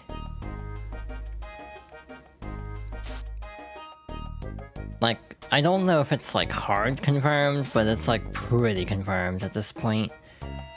That it's just kind of toast. Which is, on one hand, a lot of people were real sus of some of the background assets in that trailer. On the other hand, it's it would've been nice if that game actually had existed in some capacity, even if it was Gen AI and shit. So many games don't even have the chance to be litigated at all, essentially, I think is my hot gaming take at the moment. It's it'd be nice if games existed.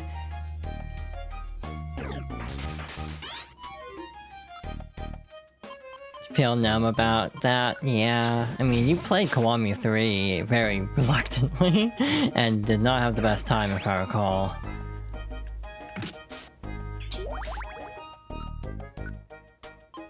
Maybe Stranger Than Heaven will be good. I wish I didn't assume the worst of that game, but I can't help but assume the worst of it.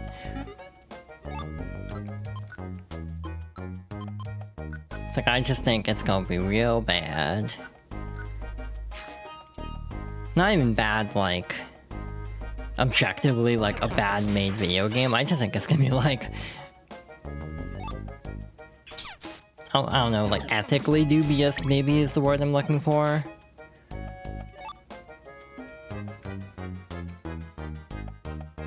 Yeah, and then I don't even know what was at the Game Awards last year. I was not paying attention. The only game I remember is they finally showed Leon in RE4, or RE9. That's literally the only thing I remember out of the Game Awards last year. Oh yeah, Divinity, the trailer that was literally making people, violently ill because of how, grotesque it was. It's oh, that's fun in the midst of all the payment processor nonsense at the moment. That, this game is fine, but, nothing else is, apparently. Yeah, genuinely blanking on a lot. One, an outlaw spotted. Okay, bye.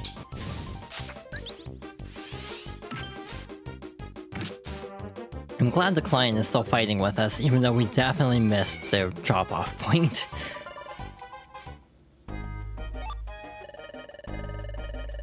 Okay. Nope. Yeah.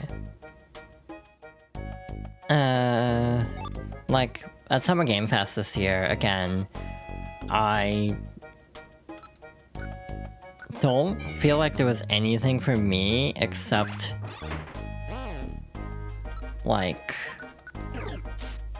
Resident Evil Veronica, but I'm also just side-eyeing Capcom at the moment for reasons. So I wish I could be more excited for it, but I kind of can't, unfortunately.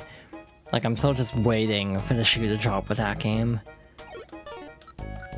And then, like, Final Fantasy VII Revelation is like, that's cool. I still haven't played Rebirth, because it's a big-ass game and I don't have the spoons for it. Exploration Team Run! Something very funny about Dunsparce being a wanted outlaw.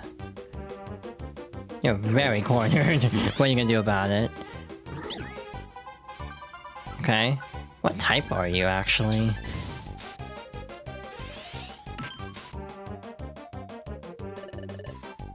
Okay, I'm gonna do something very on purpose here. I'm gonna grab the gummy first, and then grab this so then I can warp out.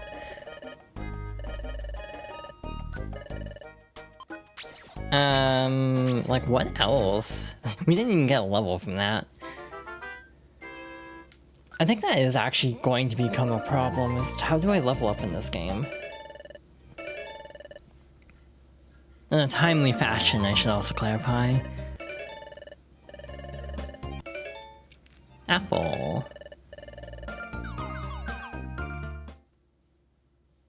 Michellos. So tiny. Blue gummy. Oh, there's another Illumise, I forgot. That's funny.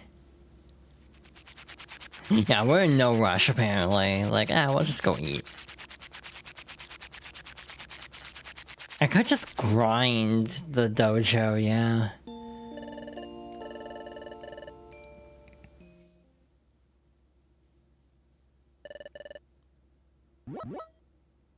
But I'm just trying to think of any better ways to actually level up, I guess.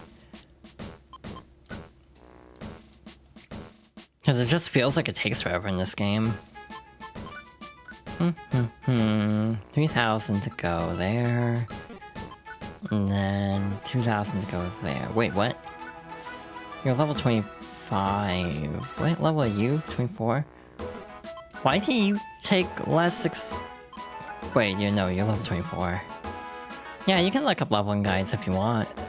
No pressure, obviously, but... I think it's just doing the dojo and not just rushing through it, because I think I rushed through it to the point that, like, I didn't actually fight that much in the dojo. Gonna put a brain check on this one. Foggy Forest is later, so that's tempting.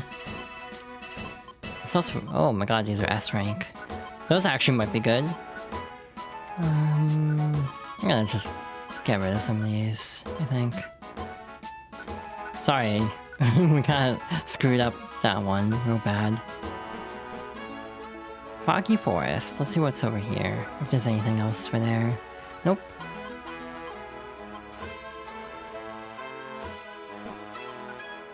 Hold 12 picks, oh thank you. 6, 8, 9. Yeah, like, Paris and Chingling shouldn't be a problem. Magby might be a bit of a problem. But again, I'm going to save beforehand. And again, I might do some of this off-stream at this point. Because, like, we're gonna have a week off from the game anyway, probably. Again, I don't know what I'm doing with Fridays, to be honest. Like, I'm just really conflicted on how to handle Friday streams, because then I miss out on, like, Final Fantasy XIV. And there's part of me that wants to be around for it, but I also feel bad. There are the Wonder Mill generators to get joy seeds, but that's borderline cheating. Fair. A savory fragrance and unique bitterness come together for a mature flavor. Defense rose by 1. Special defense rose by 1. That's not bad. This is a big dungeon, isn't it? You probably need a better team than just a Weedle. I'm gonna bench you. And then... I don't know how good Maripa's gonna be for this, but we can have him around.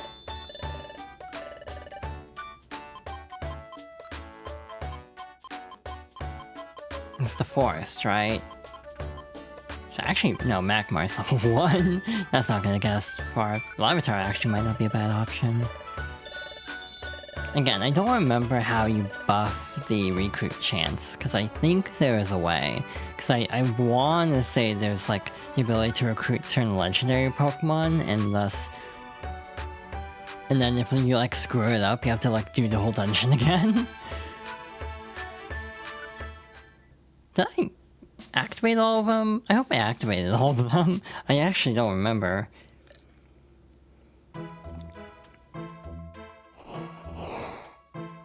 Oh, wait, electric type moves are weekend. Oops. 689, okay.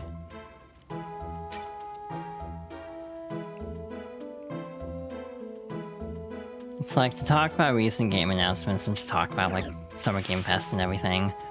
Slightly begrudgingly, for reasons that are well documented at this point. Cool. It's like, please stop hurting your own team. Please be a team player.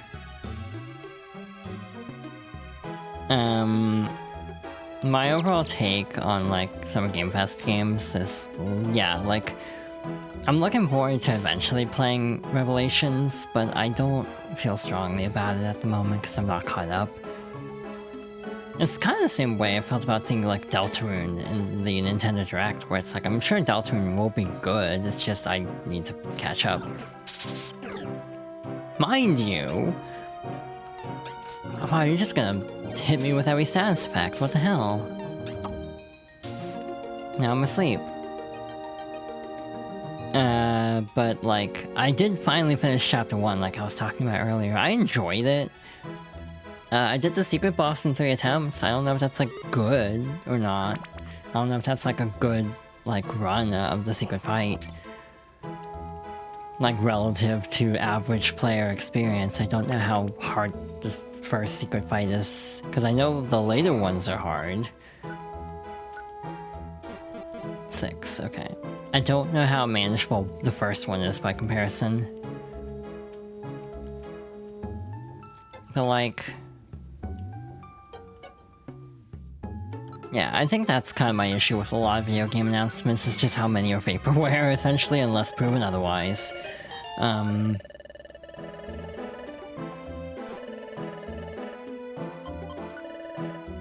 Okay, bye. Like... What's that one game? Tides of Annihilation? That was in a state of play. It's like, that game looks really cool. I don't trust that it actually exists. All the level guides you found either assume your post-main story or suggest Wonder Mail generators. Oh, cool. So I'll just grind it out then, off stream. Probably. Just do dojo runs. But it's like, I'm not interested in Stellar Blade, if I'm being honest. I'm not interested in... like, Strangers in Heaven. Crossworlds, it's like, that's... extremely weird in a way that's kind of funny. But also, why is next year the year of, like, Evangelion being in, like, every game? Cause, like, no, not next year, I think. Like, when did they say the 14 Evangelion event was gonna be? I genuinely can't remember. Like, Godzilla is gonna be this year, I think. Alright, floor 6. I think this is the one with the wanted outlaw. Oh, he's just right there. Alright, bye Paris, I guess. Okay. Well, that was easy. Yeah, like, the other issue is I generally don't feel as strongly about Sonic Racing Crossworlds as I wish I did. I enjoy the game with friends. In like a totally casual setting, I feel like the game drives me slightly insane. Oh my god. It finally happened. Well, Again, I'm not really naming a lot of Pokemon this playthrough, but I feel like we need to make an exception here, like we did last time. Ta-da! And, Larvitar. Actually, no, Mareep should... Actually, no. Mareep is more useful in general, I'd say. Again, well, I guess we should go back to Amp Plains and try to find a Pichu. Yeah, apparently Porygon's post-game. Basically, my idea for naming Pokemon is just if I can name them after friends. So like if I see a Chatot, then that'd be an option. Though given there's a Chatot in the main story, I don't know how likely it is that we'll be able to recruit one.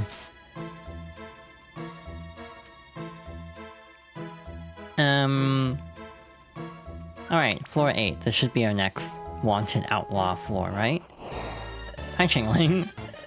You've fallen into my trap! Oh shit, another one of these. Oh god. Well, at the very least, we're in better shape to handle this, I think. I'm gonna eat my words, aren't I? Oh, that's actually very helpful. Last resort failed. Oh, that's not good.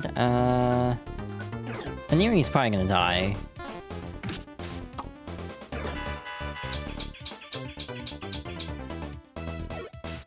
Ow. Okay, actually, set you on fire. Get rid of you right away. We are doing an okay job of surviving here compared to past endeavors in monster houses. I really wish Neo would just take out the boss. But alas, we cannot have nice things. Oh, that's real bad, actually. Can I not swap with you? Okay.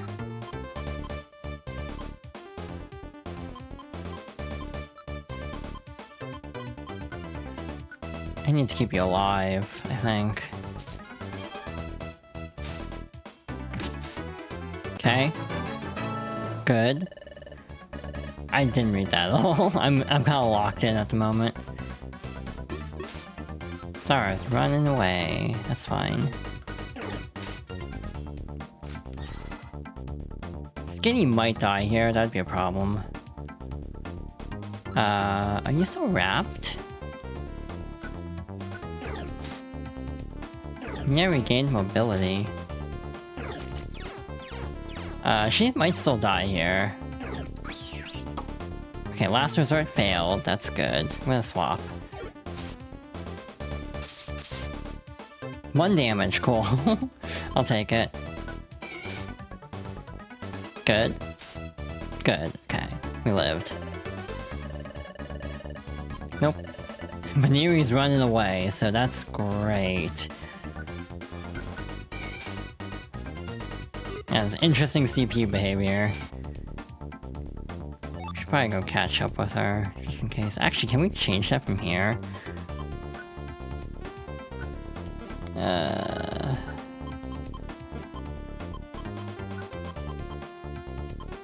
Tactics, let's go together. Like, when do they stop running, I guess is the question I'm wondering.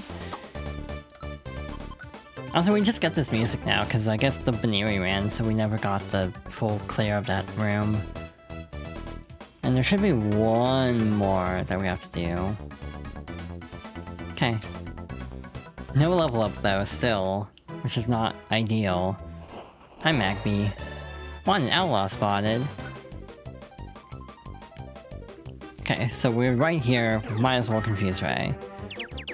Cool. Send a headbutt. Oh, that's bad. The Monster House music plays for the rest of the floor regardless of what happens. Ah. Oh hey, Nia got a level up, at least. That's something. That lowers attack, right? House targets attack.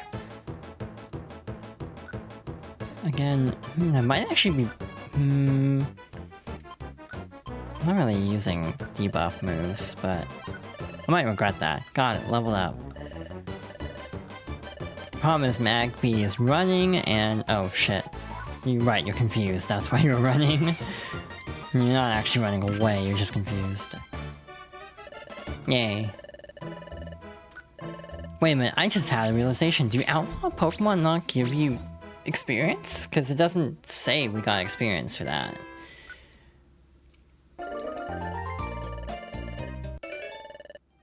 Or maybe it just would play it if we let that dialogue play out. We didn't.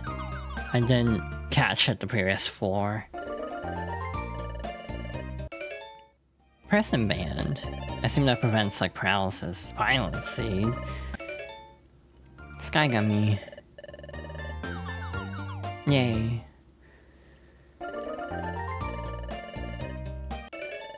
Alright. Yeah, this is gonna be very slow. Nope, they're much higher level, so they give you a lot of EXP. Okay, it just didn't show it.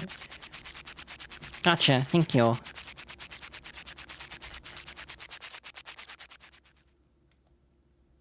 Alrighty, so far so good.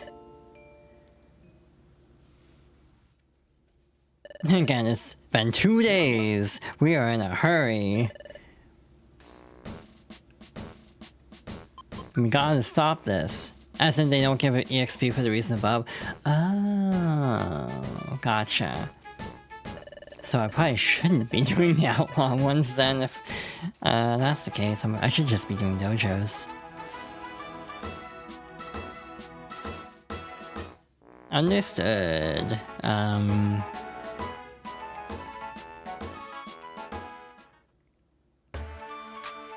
Off we go. Quick check of the shops, I think.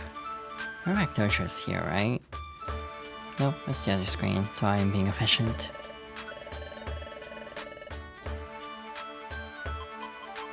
Damn, they have a lot of reviver seeds. It's almost like this game's hard. I actually kind of wonder how this game did at the time. Because I know it's a cult classic now, but it almost feels like the kind of game that would be so difficult that if I was a kid playing this game, I would probably actually get really frustrated with it. We'll open that. Actually, I guess we should open that now. Yep, okay. Yeah, this playthrough is gonna be a mess on the YouTube side. I have my work cut out for me later on.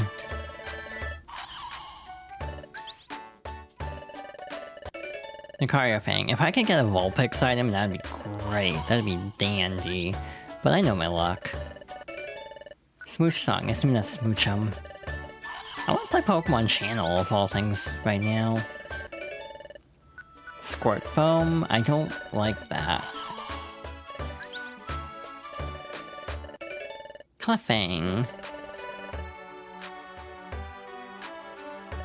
Yeah, no, I don't like the name of that item. That feels extremely cursed. Oh shit, we're filling up our inventory. For the sword inventory. That's not great.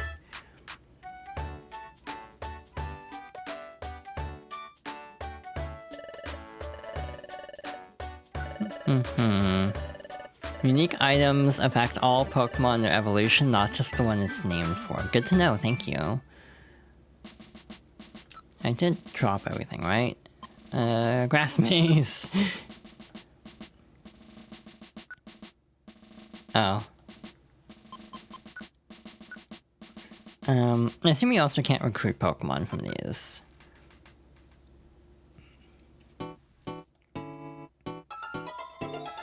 Oh shit, we have our whole squad here. So yeah, you can level up a lot of Pokemon here. Oh, well, I mean, these are not gonna give much experience, I might as well just move on. Oh, well that sucks. Oh, that just means you can't attack in this game. Oh. That's mean. So that was without using a special.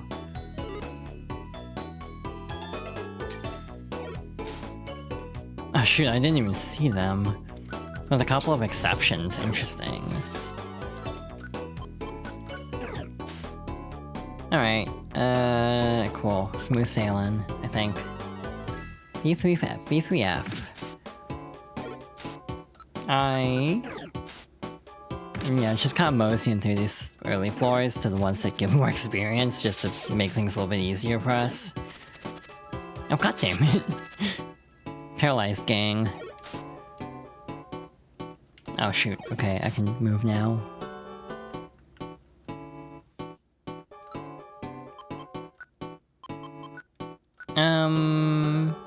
Okay, we're right there.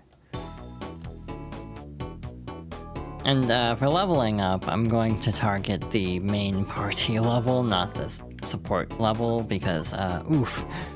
Maniri's level 15.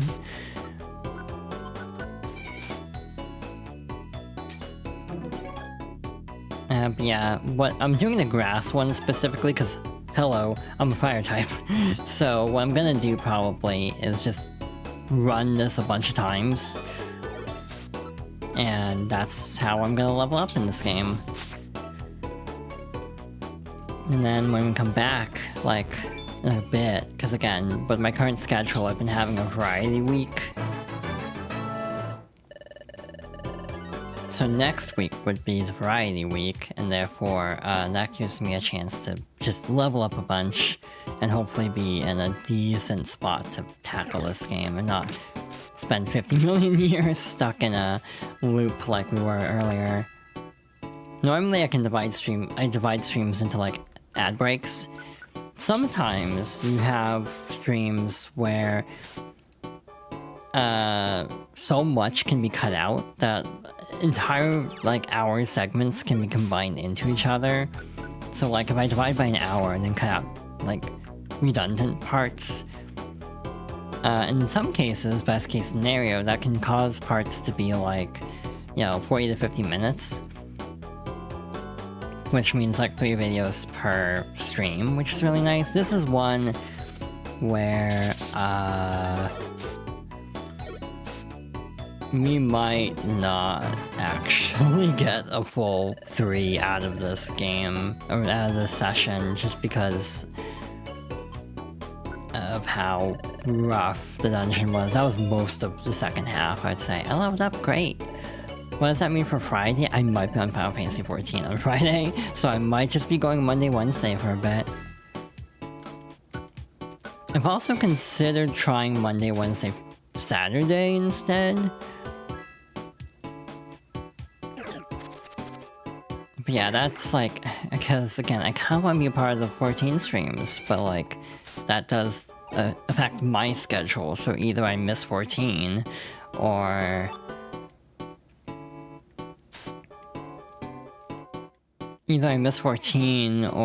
I miss a stream of my own. So that's kind of the conundrum I'm in right now, where I don't know which is the better choice. Like, the better use of my time, I guess.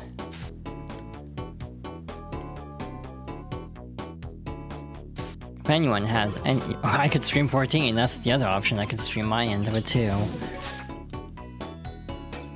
But it doesn't really count in terms of like progression for anything. Also, like, I would feel weird a little bit, just a teensy bit weird, having a stream series where it starts from like the middle of Stormblood.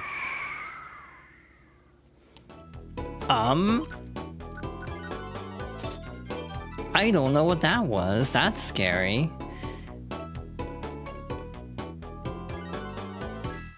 I'm scared. I forgot what that does. I remember the effect, just not what it does. That means it's time to leave? Okay. I don't know why, but I'm getting the hell out of here. More specifically, I'm wondering what that means. Like, is it like, it will KO you if you linger too long? Oh. That wasn't even me trying to grind out that floor. That was just me literally not being able to find the exit organically. That's fascinating. Kind of like the Reaper from Persona 3 onwards. I was gonna say Persona 3 and then it's like, wait, that's most of the games actually. Oof, that hit for most of my health. That did like a big chunk of damage, 30 out of 80 from a Shroomish. I know, these enemies don't F around. Oh, that's probably a problem. Okay. That is giving very good experience, so yeah. Again, that's the biggest question, is...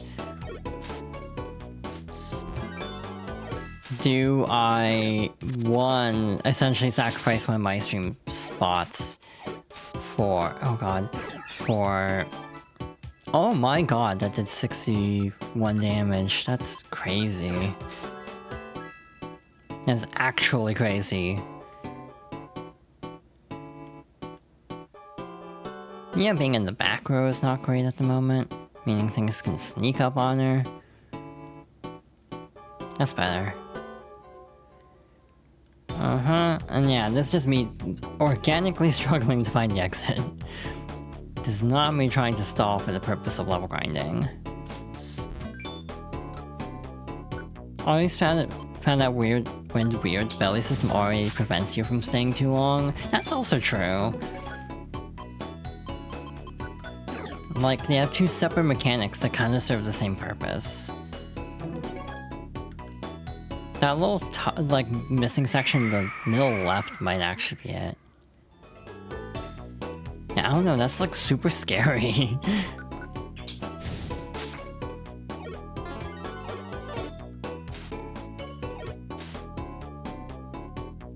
Oh, thank goodness. Okay, we're done. We got a level out of that. That is gonna take a while. That's going to take a very long time. Oh, you've completed it. Okay, that's good work, you two. But don't get too comfortable, train more, become more powerful. Okay, blah blah blah. Oh my god, that's gonna take forever. But that does seem to be the play if I want to level up. To be fair, I actually don't remember how much I did level grinding. It resets each floor. Unlike Rescue Team, oh my god, that's gross. That's actually terrible. Okay. Not helpful. Did I get a box? I did not get a box. I guess I'm gonna stash my money. So yeah, I guess if I decide not to join in on 14, I could stream it on Friday, in which case our next stream of this would be Friday. The next week would be the Friday week. Alternatively, yeah, I could just play 14 with everyone.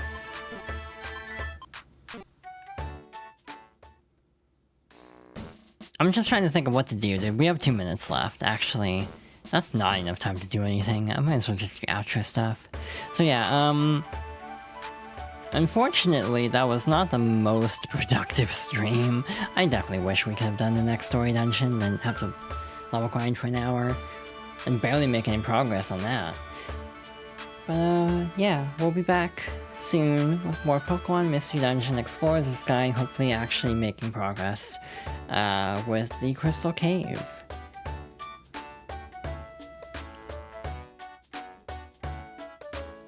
Ow. I was just stretching. Thank you all for watching. I know the stream definitely didn't go the way I was hoping it would.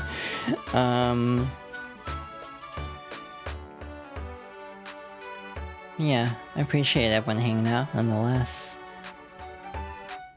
Oh hey, someone's playing a video game. That's the weirdest way I could have worded that. Of course people are playing video games on Twitch.tv. God, dare I ask for a raid message now? But before that, if you haven't already, you can follow for notifications of when I go live in the future. I have a YouTube channel for edited down versions, so if you don't want to see me struggling on this again, with me struggling on the same dungeon all this time, it'll be heavily cut down for YouTube in like 6 months, because I'm actually very backed up on videos, which is a good feeling. It just means, yeah, no, it's not gonna be remotely relevant. I'm gonna be talking about, like, Mario Tennis Fever in, like, January or, like, February of next year, and then people will be like, wait, what? And that's kind of the reason I emphasize this, like, the update dropped today, which indicates when the stream would have been done. But I also have a VOD channel, which is updated much more promptly. I have a Blue Sky for posting updates, including when I go live. I have a Ko-Fi as a tip jar, and I have a Throne for sending me gifts, the latter two being completely optional, but any additional support is greatly appreciated. Next stream! Again, I'm indecisive. I don't know if it's gonna be Friday or not. If there's a stream on Friday, look forward to it. If there's not, then we'll be back on Monday for a variety week. I don't know what I'm playing. I do not have a concrete plan, because I am good at this, clearly. Hey, do we want to do a raid? And if so, do we have a raid message? Like, genuine question, because, I don't know.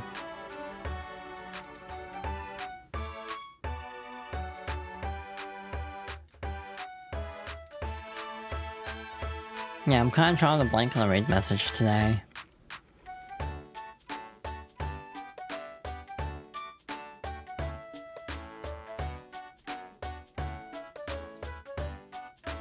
Oh yeah, Serena, the other thing about Star Ocean...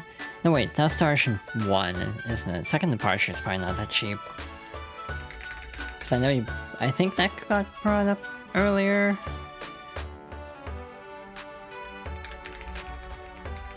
Now I need to look this up while I'm waiting. Yeah, no, it's half off, so it's like, just get the Switch 1 version.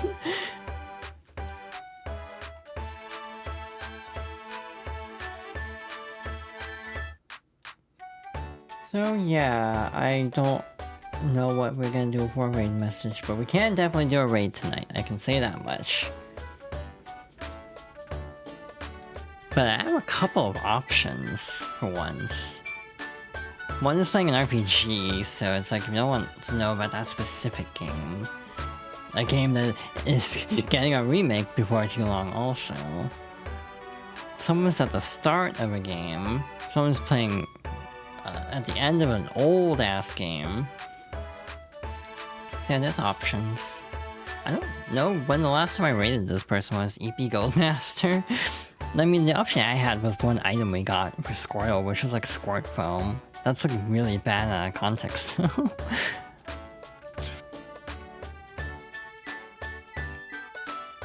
Like, that's very cursed.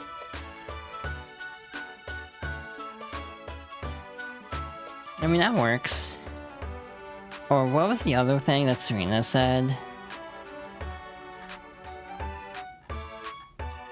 That doesn't narrow it down, but she mentioned mishearing Fogbound as Fogbound Blake, I think. So that could work as another alternative. Oh, I typed it. Again, we have options. All of them are varying degrees of cursed. Yeah, that works. Again, the question is who to raid. Yeah, I haven't read that person in a long ass time. But also, this person playing a game that's neat and topical. And also, they were here in chat earlier.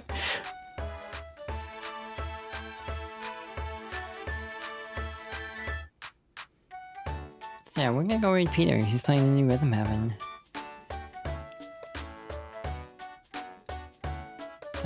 I left the dashboard. Good job, me. Hi, I'm good at this. Yeah, thank you all for watching. Again, this was a lot of fun, even if mildly frustrating in the beginning. But yeah, we'll be back soon with more fun streams, hopefully. Hope everyone has a good rest of their evening. If I don't see you again, a good weekend. And, good night, everyone. Take care.